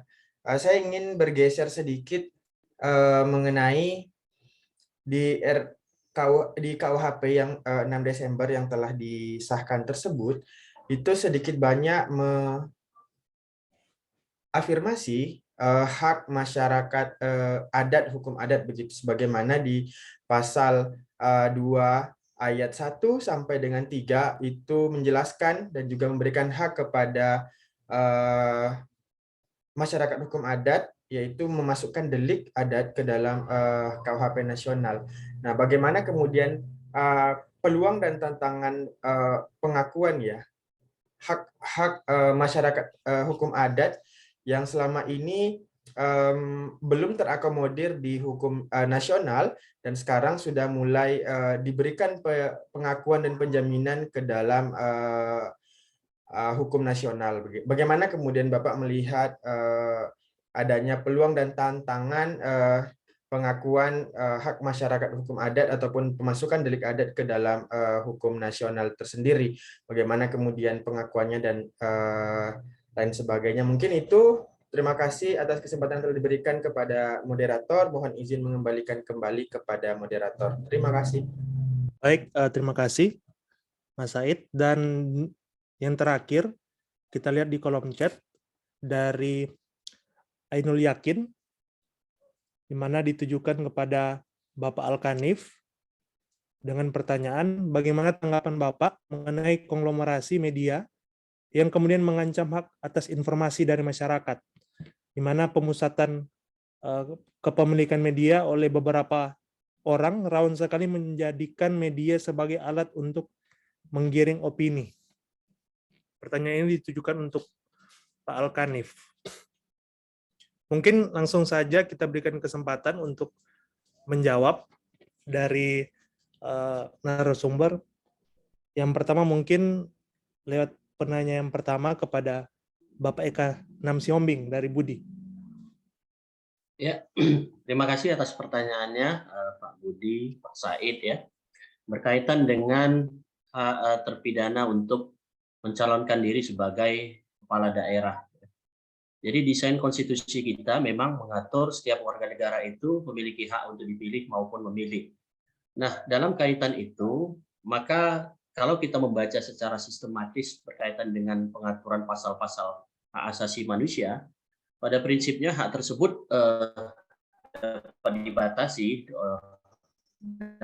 dan ini secara eksplisit kita bisa baca dalam pasal 28J di mana dengan undang-undang misalnya seperti itu.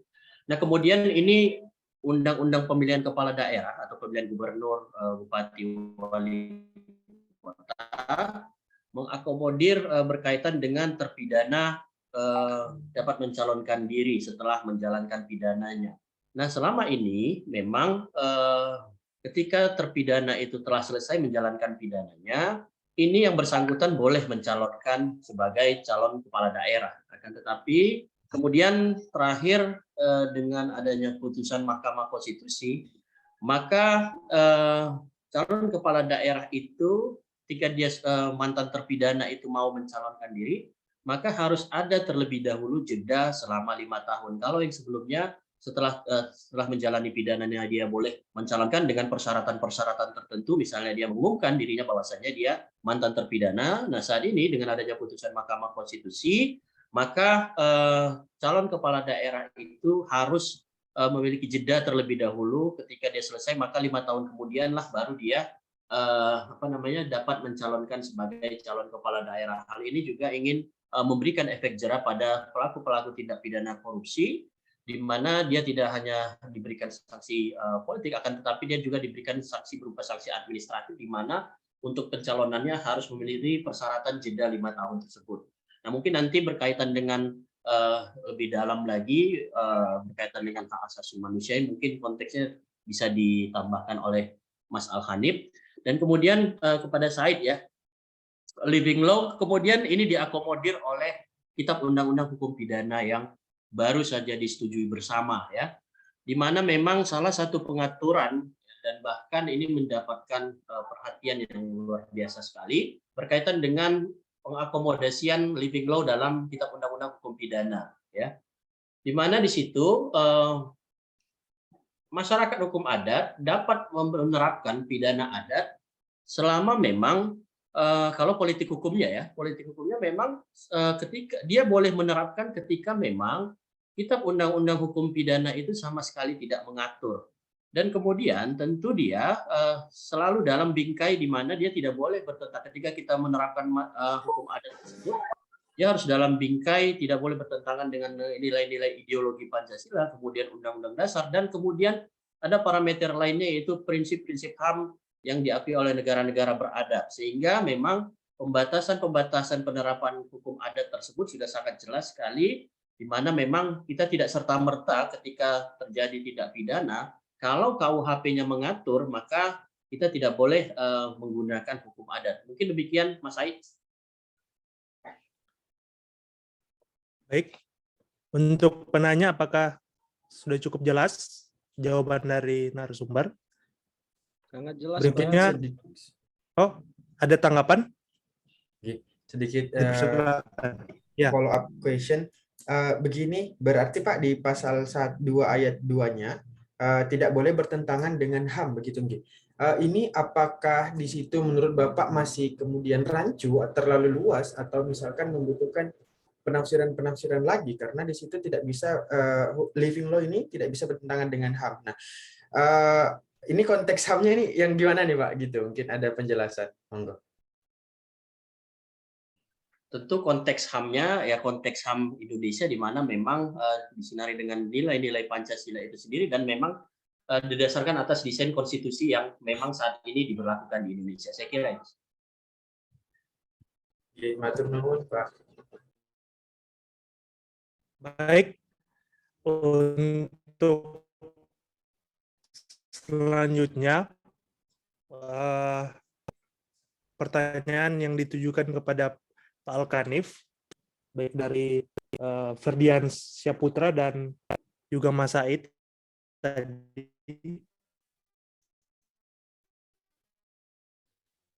Terkait dari Pak Ferdiansa, apakah berita hoax atau pelanggaran HAM, dan juga terkait peradilan HAM dan urgensi yang harus dilakukan pemerintah dalam penyelesaian atau pembenahan HAM di tahun politik, serta bagaimana tanggapan Bapak mengenai konglomerasi media kemudian mengancam hak atas informasi dari masyarakat, di mana kepemilikan media dikelola oleh beberapa orang dan bisa menjadikan media sebagai alat untuk menggiring opini publik.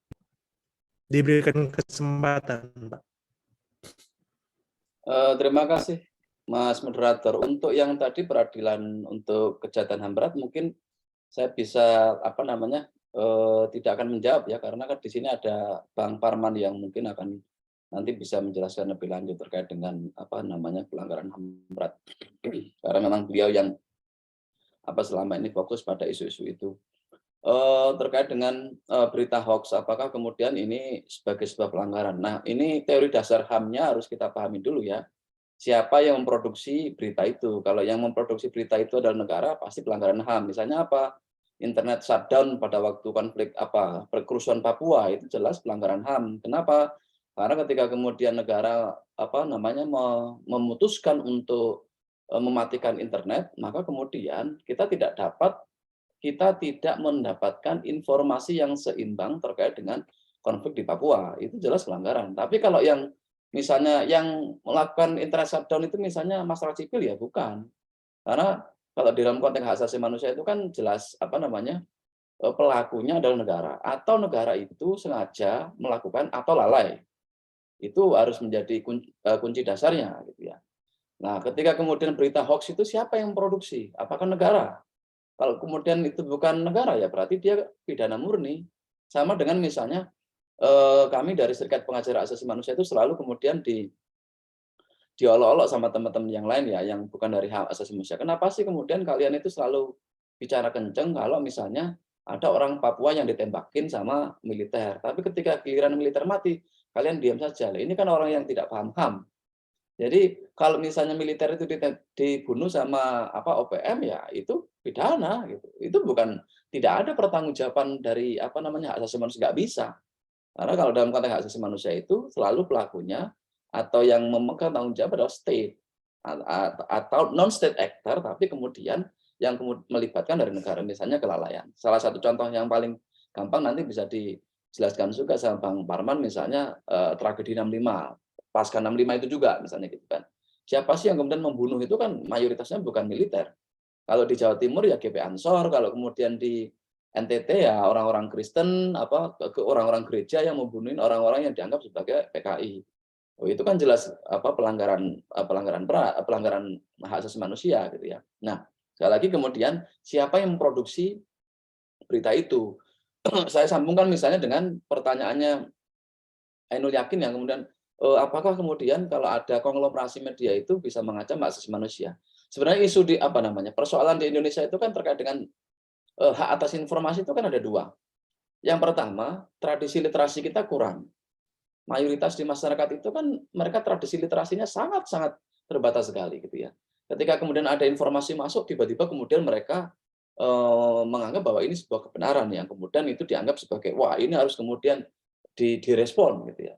Padahal dalam kubu yang lain, dalam kutub yang lain, media massa kita tadi seperti yang dikatakan sama Ainul Yakin misalnya masih dikuasai oleh konglomerat atau pemegang modal. Pertanyaannya, apakah kemudian di negara lain ada seperti ini? Ya banyak. Misalnya di Amerika Serikat itu CNN sama Fox News misalnya gitu ya. Atau mungkin di Inggris itu ada BBC, ada Channel 4, ada semua. Di mana kemudian media massa itu dikuasai oleh kelompok atau pemodal besar gitu ya. Cuma yang membedakan kalau di negara-negara maju literasinya udah bagus. Misalnya saya punya teman tuh dia nggak pernah mau mengonsumsi semua berita yang diproduksi oleh Fox News. Dia selalu CNN. Kenapa? Karena dia orang Demokrat gitu ya. Kalau orang-orang yang Partai Republik ya pasti mereka Fox News kan begitu.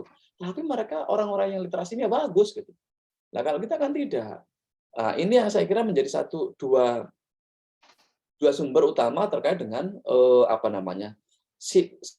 berseliwerannya, simpang siurnya informasi yang kemudian diproduksi oleh media massa yang tidak kredibel, lalu kemudian dibaca oleh masyarakat yang literasinya terbatas. Misalnya tahun 2019, kalau nggak salah, Haji itu mendata ada sekitar 42.000 jenis media online di Indonesia. Dan yang terdaftar di AJI nggak lebih dari 10%-nya. Itu kan di era digital itu kan kemudian semua orang bisa bisa membaca informasi-informasi dari format berita digital itu. Nah, pertanyaannya kemudian, apa yang harus dilakukan oleh negara? Kita mau mengontrol terlalu ketat, itu akan berpotensi melakukan pelanggaran memunculkan pelanggaran HAM baru. Media massa dimanapun itu nggak pernah kemudian dikontrol secara ketat. Salah satu ciri khas dari demokrasi adalah adanya media massa yang bebas untuk kemudian memberitakan apapun yang mereka mau, selama kemudian itu benar. Cuma bagusnya di dalam RUU KUHP yang baru, itu diatur bahwa siapa saja yang menyebarkan informasi palsu dipidana. Gitu. Nah ini bagus menurut saya, palsu ya. Berbeda dengan misalnya yang itu, dia kemudian menampilkan satu dimensi fakta, itu bukan palsu itu namanya. Misalnya ada yang kita misalnya di Indonesia itu antara dulu ya, mungkin sebelumnya sekarang udah agak bergeser. Misalnya dulu antara Metro TV sama TV One, itu kan dua berita yang kemudian mereka itu kok ini beda-beda sih gitu kan. Mereka memunculkan satu site fakta yang kemudian itu tidak palsu, memang ada, tapi mereka berupaya untuk mempengaruhi pembaca atau konsumen dari posisi yang kemudian mereka anggap bisa membawa keuntungan untuk mereka. Misalnya dulu pernah saya baca ada dua berita massa, dua koran besar di Indonesia, Jawa Pos sama Kompas. Di Jawa Pos itu ada satu headline yang kemudian tim karate Indonesia gagal total di kejuaraan karate di Iran. Kalau di Kompas dia bilang tim karate Indonesia membawa 3 medali. Ini kan dua hal yang kalau misalnya kita baca lagi, ini sama-sama benernya gitu. Cuma pilihan katanya yang kemudian berbeda. Misalnya kenapa Jawa Pos mengatakan gagal total? Karena kontingennya besar, lalu kemudian cuma bisa membawa 3 medali. Kompas memilih satu angle yang lain, membawa 3 medali. Dia tidak menyebut bahwa ini sebuah kegagalan. Nah, saya kira ini menjadi hal yang penting untuk kemudian diketahui oleh masyarakat. Mana kemudian yang hoax atau palsu, mana yang kemudian preferensi di dalam media massa. Nah, saya kira ini apa namanya penting untuk kemudian di Indonesia pemerintah harus menyadari bahwa ada apa namanya masyarakat yang kemudian literasinya masih sangat buruk, lalu kemudian ada berita-berita massa yang kemudian mereka punya preferensi berita. Yang ini kemudian saya kira ya diaturnya cukup dengan RUKHP yang baru itu nggak lebih dari itu. Nggak usah kemudian harus dibredel lagi, nanti kita akan hidup di era kayak dulu zamannya Soeharto gitu ya, ketika kemudian apa namanya pemerintah nggak suka kemudian ini akan dianggap sebagai sebuah apa namanya informasi yang menyesatkan. Tidak perlu kemudian diatur, cukup dengan RUKHP yang baru itu barang siapa yang kemudian apa namanya mereka mengajukan atau menyebarkan informasi palsu ya pidana gitu. Saya kira itu. Yang selanjutnya tadi saya kira kalau yang tadi saya biarkan biar kemudian Bang Parman yang kemudian menjawab karena beliau yang paling otoritatif ya mungkin. Saya tidak akan menjawab terkait dengan kejahatan HAM berat itu, terkait dengan peradilannya.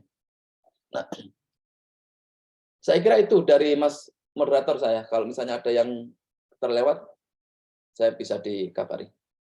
Terima kasih.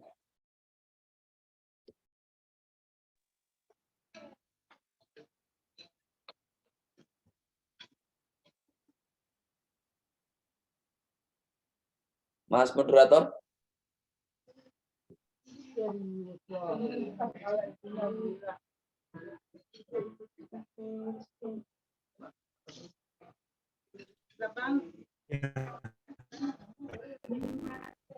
Ya, Moderatornya. untuk tes, mohon maaf, tadi ada kendala jaringan. Nah,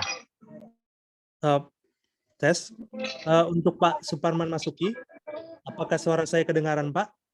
ya, kedengaran. Suara saya juga bisa didengar? Iya, Pak. Baik, Jadi terima ada, kasih. ya Pak. Baik, Terkait pengadilan melanjutkan Mas HAM. Hanif tadi. Ya, Pertanyaan terkait dengan penyelesaian pelanggaran berat hak asasi manusia. Undang-Undang 26 tahun 2000 itu menyediakan mekanismenya, yaitu melalui pengadilan HAM ad hoc. Nah, pengadilan HAM ad hoc itulah mekanisme untuk menyelesaikan pelanggaran berat hak asasi manusia. Mekanisme yang lain jika diperlukan adalah Komisi Kebenaran dan Rekonsiliasi. Problemnya di Indonesia, KKR tidak bisa dijalankan. Karena undang-undang itu sudah dibatalkan oleh Mahkamah Konstitusi tahun 2006. Dan sampai sekarang undang-undang itu belum dipulihkan. Artinya penyelesaian melalui KKR itu sudah tidak ada dasar hukumnya lagi. Kemudian bagaimana dengan pengadilan? Pengadilan HAM ad hoc untuk menyelesaikan pelanggaran berat HAM masa lalu itu hanya terjadi pada 2 perkara saja, yaitu pelanggaran Timur Timur dan Tanjung Priok. 2 pengadilan itu berakhir tanpa penghukuman. 30-an lebih orang yang dinyatakan oleh Komnas HAM lalu dinyatakan oleh Kejaksaan Agung sebagai penyidik pelaku dari kejahatan berat HAM itu oleh pengadilan dibebaskan, baik di tingkat pengadilan 1, pengadilan tingkat 2, maupun sampai tingkat Mahkamah Agung. Jadi itu pengadilan tanpa penghukuman. Dan yang terakhir, betapa lemahnya pengadilan hak asasi manusia itu adalah kasus Paniai. Baru saja seminggu atau 10 hari yang lalu. Juga dibebaskan satu-satunya pelaku. Dinyatakan oleh 3 majelis hakim, 3 anggota majelis hakim, bahwa terdakwa tidak terbukti melakukan pelanggaran berat hak asasi manusia. Kembali ke pertanyaan saudara, apakah mungkin dilakukan, mungkin diproses, tapi pelajaran yang sudah kita dapat adalah Undang-Undang 26 itu titik lemah dari pengadilan berat HAM, titik lemah dari pengadilan HAM ad hoc maupun pengadilan HAM permanen. Di mana titik lemahnya? Undang-Undang 26 itu mengandung banyak problem. Pertama, terutama hukum acara.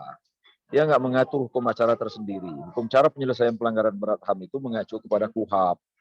KUHAP itu bukan untuk menyelesaikan hukum acara untuk menyelesaikan pelanggaran asasi manusia, tetapi untuk memproses hukum acara untuk kejahatan-kejahatan biasa atau ordinary crime, bukan extraordinary crime. Jadi tidak mungkin, tidak mampu KUHAP dijadikan instrumen pembuktian.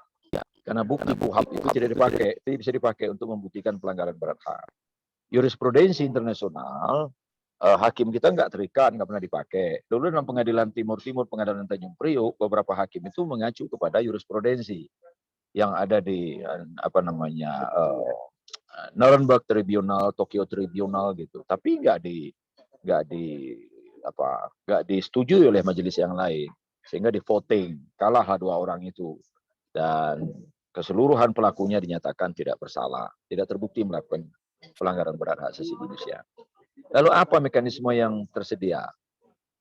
Karena pengadilan HAM seperti itu prosesnya, sementara 12 perkara yang sudah diajukan oleh Komnas ke Kejaksaan Agung untuk dilanjutkan ke penyidikan, oleh Kejaksaan dikembalikan terus.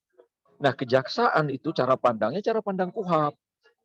Dia bilang menurut standar KUHP ini belum memenuhi, masih banyak kekurangan. Sementara Komnas mengatakan menurut Komnas sudah cukup. Karena Komnas sudah menunjukkan cukup bukti bahwa ini terjadi pelanggaran berat HAM dengan jumlah pelaku sekian dan sampel korban ada. Tapi Kejaksaan terus mengembalikan. Nah, ini bolak-balik BAP ini, Kejaksaan berargumen, ya ini nggak cukup berdasarkan ketentuan-ketentuan Kitab Undang-Undang Hukum Acara Pidana. Pendek kata ini stuck, berhenti. Sudah sekian tahun di Kejaksaan Agung. Nah, pemerintah kemudian mengambil jalan lain yang mengeluarkan keputusan Presiden nomor 17 tahun 2002 yang fokusnya adalah penanganan pada korban. Tapi proses hukum yudisialnya nggak disentuh, itu silakan aja, itu urusan tanggung jawab negara yang lain. Nah, negara mau bertanggung jawab pada aspek bagaimana korban ini ditangani. Dan disinilah sekarang posisi negara sekarang itu sedang menangani korban atau berusaha untuk menyelesaikan problem korban. Ini pun nggak mudah. Begitu kita turun ke lapangan, nggak semudah yang kita bicarakan di kampus-kampus tentang korban ini. Kompleksitas masalahnya itu tinggi juga. Ternyata kita nggak juga punya Komnas belum melakukan mapping korban. Saya kasih contoh satu misalnya, Petrus. Sebagian dari keluarga orang yang ditembak oleh tentara tahun 81 sampai 83 itu mengatakan ini jangan diungkit-ungkit lagi. Karena tetangga-tetangga kiri kanan itu tidak tahu bahwa simbahnya ini, bapaknya ini dulu preman. Kalau ini diungkit justru memunculkan stigma baru yang sesuatu selama ini tidak pernah didengar orang. Ini kan kompleksitas korban yang nggak pernah dipikirkan selama ini. Begitupun PKI 65. Banyak di antara cucunya itu ada yang direktur bank, ada yang jadi guru besar, bahkan guru besar di UGM. Ya. Dulu kakeknya itu terlibat G30S. Dia bilang jangan diungkit-ungkit lagi. Jadi persoalan buat saya nanti gitu. Ada direktur bank, ada direktur BUMN. Ya, mau yang saya katakan adalah tidak mudah juga menangani korban karena ada problem psikologis yang selama ini nggak terpetakan. Ini kan akibat dari panjangnya penyelesaiannya. Oleh karena itu, kembali ke pertanyaan saudara, bahwa penyelesaian pelanggaran berat hak asasi manusia di Indonesia sekarang ini masih berhenti di tangan Kejaksaan Agung, hasil penyelidikan Komnas HAM. Apakah itu akan berlanjut menjadi penyidikan dan kemudian menjadi pengadilan hak asasi manusia? Nah, ini political will dari negara. Political will dari negara. Karena ketika peristiwa Tanjung Priok dan Timur Timur itu bisa digelar 2 pengadilan itu. Meskipun berujung pada bebasnya semua tersangka, bebasnya semua terdakwa. Saya sih termasuk orang yang tidak terlalu mendorong proses pengadilan yudisial sebelum Undang-Undang 26 dibenerin. Karena pelanggaran berat itu nggak ada daluarsanya. Bereskan dulu Undang-Undang 26, revisi dulu dia, bikin hukum acara tersendiri. Kelak kalau memang mesti digelar pengadilan itu, ya kita gelar. Tapi dengan format hukum acara atau hukum pengadilan yang lebih memungkinkan, ada harapan, ada accountability dari pelaku. Tapi kalau mau dimaksakan sekarang, ya sebagaimana saya juga berdiskusi dengan teman-teman NGO, silakan aja. Tapi kita mesti siap menerima kenyataan, ujungnya adalah dibebaskan. Ujungnya adalah dibebaskan. Seperti kasus Paniai. Nah, apakah ini yang mau kita kehendaki? Ya monggo saja. Tapi saya sih orang yang tidak terlalu kuat mendorong pengadilan. Karena saya sudah membayangkan akibatnya. Pania ini begitu dibilang mau digelar, saya sudah bilang dengan salah satu hakimnya. Jadi Nur Laila saya bilang, ini Nur Laila, saya sudah bisa praduga bahwa pengadilan akan berakhir dan terdakwanya dibebaskan. Begitu Bang, iya coba aja lihat. Nah terbukti. Jadi bukan hasil ramalan, karena begitulah cara berpikir jaksa, begitulah cara berpikir hakim, bahwa dia mindsetnya adalah silogisme, premis mayor, premis minor, konklusi dibangun berdasarkan konstruk berpikir hukum acara pidana, bukan hukum acara penyelesaian pelanggaran berat hak asasi manusia yang memang kita belum punya. Barangkali itu, moderator, terima kasih, saya kembalikan. Baik, terima kasih Pak Suparman. Mungkin dari penanya ada tanggapan terkait jawaban? Moderator, dengar suara saya? Iya, Pak Inul. Iya. Ada tanggapan, Pak? Iya, izin menanggapi dari Pak Hanif tadi ya. Oh iya. Nah, Silakan. Pak Hanif, sebagaimana kita ketahui, sebenarnya dari sejarah pasca 98, di mana dibukanya keran kebebasan pers, itu juga berperan sebenarnya dalam, menurut saya, dalam terbentuknya konglomerasi media. Dan sebenarnya untuk memenuhi hak masyarakat untuk mendapatkan informasi yang berimbang, lengkap, dan tanpa framing yang objektif, itu sebenarnya sudah diatur di aturan mengenai penyiaran. Hanya saja di situ memang tidak secara tegas melarang. Artinya kepemilikan, pemusatan kepemilikan, bahkan kepemilikan silang itu tidak dilarang, namun dibatasi. Artinya masih ada kan di situ yang kemudian menjadi celah bagi para konglomerat ini kemudian tetap menguasai media. Nah, cuman yang saya tanyakan sebenarnya, apakah kemudian ini menjadi dilema? Di satu sisi ini ada kebebasan pers yang harus kita penuhi juga, ini juga lahir dari konsekuensi kebebasan pers, tapi satu sisi ini juga kemudian akhirnya mengancam nih kebebasan hak masyarakat, terutama untuk mendapatkan informasi yang berimbang tadi. Nah, menurut Pak Hanif bagaimana? Apakah memang perlu ada regulasi yang kemudian bisa melindungi ini, atau ya gimana? Ini menjadi sebuah dilema yang kemudian tidak ada solusi, yang kemudian ya hanya mengharapkan agar masyarakat kemudian terdidik secara literasi, atau itu saja? Gimana Pak Hanif? Terima kasih. Langsung saya jawab aja, Mas Moderator ya. Ya. Gini, analoginya begini. Kalau kemudian media massa itu misalnya dibatasi dengan satu regulasi yang ketat, saya setuju. Cuma begini analoginya. Apakah kemudian orang-orang yang mendistorsi pengetahuan atau informasi itu hanya media massa? Tentu tidak. Akademisi salah satunya, misalnya gitu. Semua paham lah. Orang itu, akademisi itu, bahkan di Indonesia nih ya, kalau kita mau terbitin buku kan gampang banget. Modal 10 juta kemudian terbit bukunya. Itu bisa mendistorsi itu. Karena kemudian tidak direview, lalu kemudian dia keterbitkan sendiri, lalu kemudian dia konsumsi sendiri, lalu kemudian dibagi-bagikan ke mahasiswa, atau bahkan malah mewajibkan mahasiswa untuk membayar. Itu salah satu informasi. Jadi kan saya kira begini ya, ada banyak hal terkait dengan sumber-sumber informasi yang kemudian harus kita dudukkan.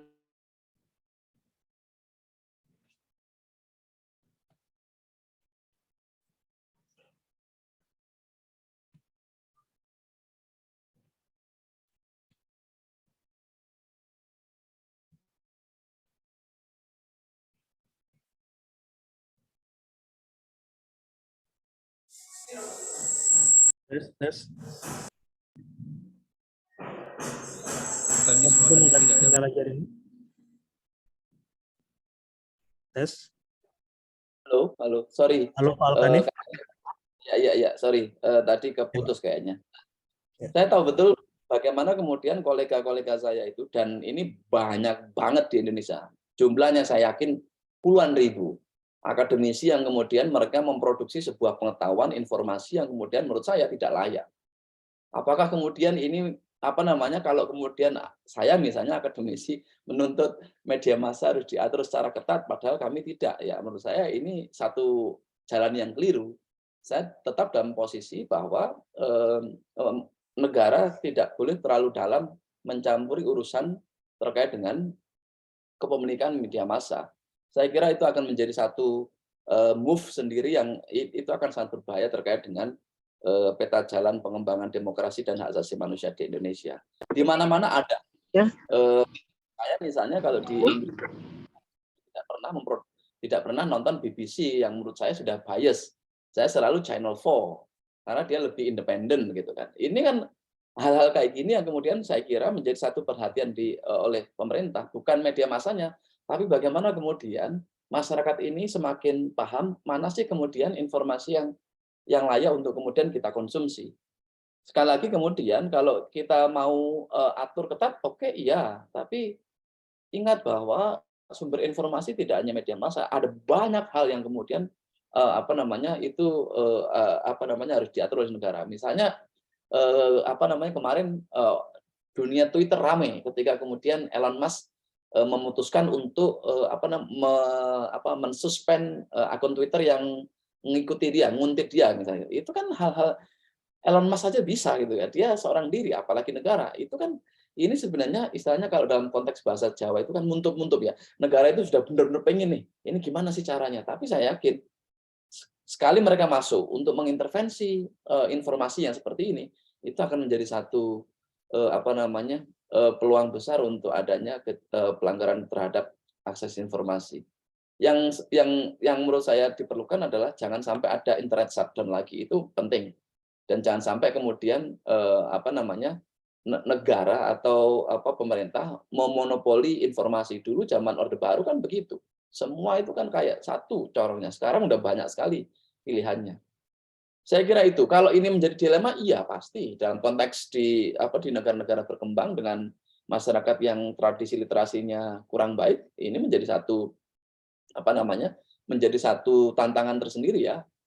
Tapi tidak semua kemudian masyarakat itu yang kemudian termakan oleh isu-isu seperti ini, akhirnya kemudian ada konflik. Misalnya dulu di Tunisia itu kan hanya gara-gara postingan Facebook kemudian itu bisa menggulingkan satu pemerintahan gitu. Nah, itu kan satu dampak positif adanya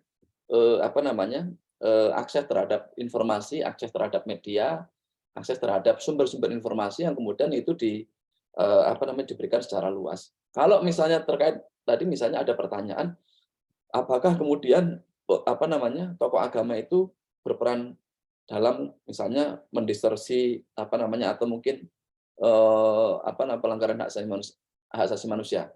Jawabnya pasti iya. Gitu.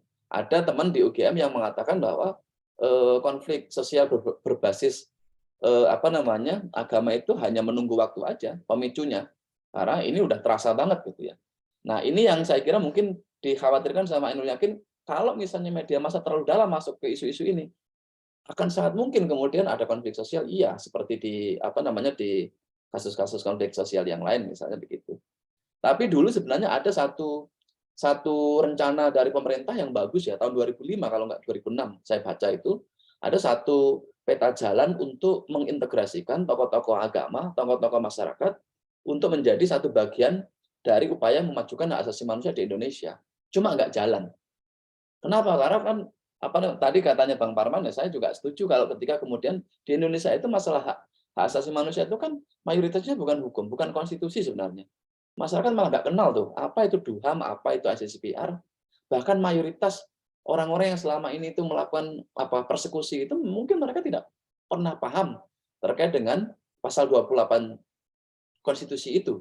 Tapi faktanya kan mereka punya semacam platform atau mungkin payung suci berupa mungkin tradisi yang ada di masyarakat itu yang kemudian digunakan sebagai justifikasi untuk melakukan persekusi. Nah, saya kira ini menjadi menjadi isu yang kemudian harus diperbaiki oleh pemerintah. Kenapa sekarang peta jalan pengembangan hak asasi manusia itu tidak pernah melibatkan tokoh-tokoh masyarakat termasuk agama. Padahal dulu tahun 2005-2006 dimasukin, cuma nggak jalan. Gitu. Saya kira ini menjadi satu isu baru ya terkait dengan pemajuan hak asasi manusia di Indonesia ke depan, saya kira. Terima kasih, moderator. Baik, Pak. Ya, ini ada pertanyaan terakhir, mungkin sekaligus menutup sesi diskusi kita pada siang hari ini. Dari Aprilian Sumodiningrat. Jadi pertanyaan untuk Pak Alkanif, apakah tokoh agama ataupun kelompok agama tertentu juga berperan sebagai aktor yang mendistorsi pembunuhan HAM? Seperti dicontohkan beberapa aksi yang dilakukan berdasarkan kebencian terhadap orang beragama di Myanmar. Dalam konteks Indonesia, apakah segregasi antara HAM dan agama tersebut juga berpotensi terjadi? Lengkapnya di kolom chat, Pak. Ya, seperti itu. tadi saya sudah jawab Dipersilakan, bahwa tadi saya menyambung dari pertanyaannya Ainul Yakin, saudara Ainul Yakin tadi ya, bahwa di banyak negara-negara berkembang atau negara-negara yang kemudian menganggap bahwa religion is part of their identity, itu selalu kemudian tokoh penting yang kemudian berpengaruh terhadap perkembangan dan juga kemudian mungkin terjadinya pelanggaran hak asasi manusia selalu kemudian tokoh-tokoh agama. Misalnya semua pahamlah Zakir Naik misalnya kasusnya. Lalu kemudian kalau di Mesir itu dulu ada tokoh dari Ikhwanul Muslimin. Bahkan fatwa-fatwa mereka itu lebih kuat daripada hukum nasionalnya Egypt misalnya begitu. Dulu pernah siapa itu? Farak El-Fuda, dia kan ditembak mati oleh salah satu pengikut dari Ikhwanul Muslimin dan itu dikuatkan oleh salah satu imam besar di Al-Azhar yang mereka fatwanya dia itu jauh lebih kuat daripada konstitusi Egypt gitu. Nah, ini kan satu bukan model baru tapi ini menjadi satu karakter utama dari negara-negara dengan pengaruh-pengaruh religius values yang kuat seperti di Indonesia dan juga di negara-negara Timur Tengah. Saya kira itu di Indonesia belum ada upaya untuk kemudian mengurangi atau mereduksi pengaruh-pengaruh ini. Memang ada di sebagian kelompok, tapi kan itu parsial saja. Misalnya di KM50 ya, misalnya gitu. Itu kan satu kelompok saja yang tersasar. Faktanya di banyak daerah itu kan justru kalau misalnya di Jawa Timur pasti kemudian kalau siapa sih yang mengusir Tajul Muluk di Sampang itu ya orang-orang NU misalnya gitu. Siapa sih yang kemudian membunuh orang-orang yang dianggap sebagai underbonya PKI di NTT? Ya kelompok-kelompok gereja gitu, bukan FPI, bukan HTI, bukan bahkan HTI itu kayaknya nggak pernah tuh ngebukin orang tiba-tiba dibubarkan misalnya gitu. Ini kan satu karakter utama yang seharusnya menjadi satu kebijakan utama dari pemerintah yang sayangnya saya melihat belum pernah ada upaya yang serius untuk kemudian mengurangi peluang terjadinya distorsi perkembangan hak asasi manusia di Indonesia sampai mungkin beberapa tahun ke depan. Terima kasih. Baiklah, mungkin untuk sesi ditanya jawab kita tutup dan kalau misalnya memang masih ada pertanyaan atau butuh pencerahan bisa kita agendakan dalam agenda berikutnya. Dan Bapak Ibu sekalian, telah sampailah kita pada penghujung acara. Sebelumnya saya ucapkan terima kasih kepada ketiga narasumber kita pada siang hari ini, Bapak Alkanif SH MA LLM PhD, Bapak Dr. Sihombing SH-MHUM, dan Bapak Dr. Suparman Masuki SH-MSI yang sudah bersedia terlibat dalam diskusi kita pada siang hari ini. Semoga apa yang disampaikan oleh para narasumber tadi bisa bermanfaat bagi kita semua dan juga bagi pemenuhan HAM di Indonesia. Terima kasih dan mohon maaf apabila ada salah kata dari saya. Untuk acara selanjutnya saya kembalikan kepada MC. Baik, dengan demikian berakhirlah seluruh rangkaian diskusi publik mengenai masalah politik. Terima kasih kepada para narasumber dan peserta yang telah hadir. rangkaian diskusi yang hingga sore hari ini.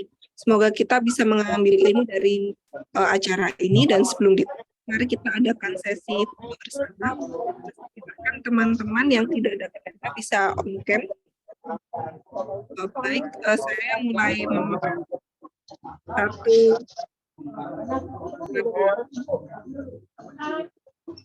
Sekali lagi, 1, 2.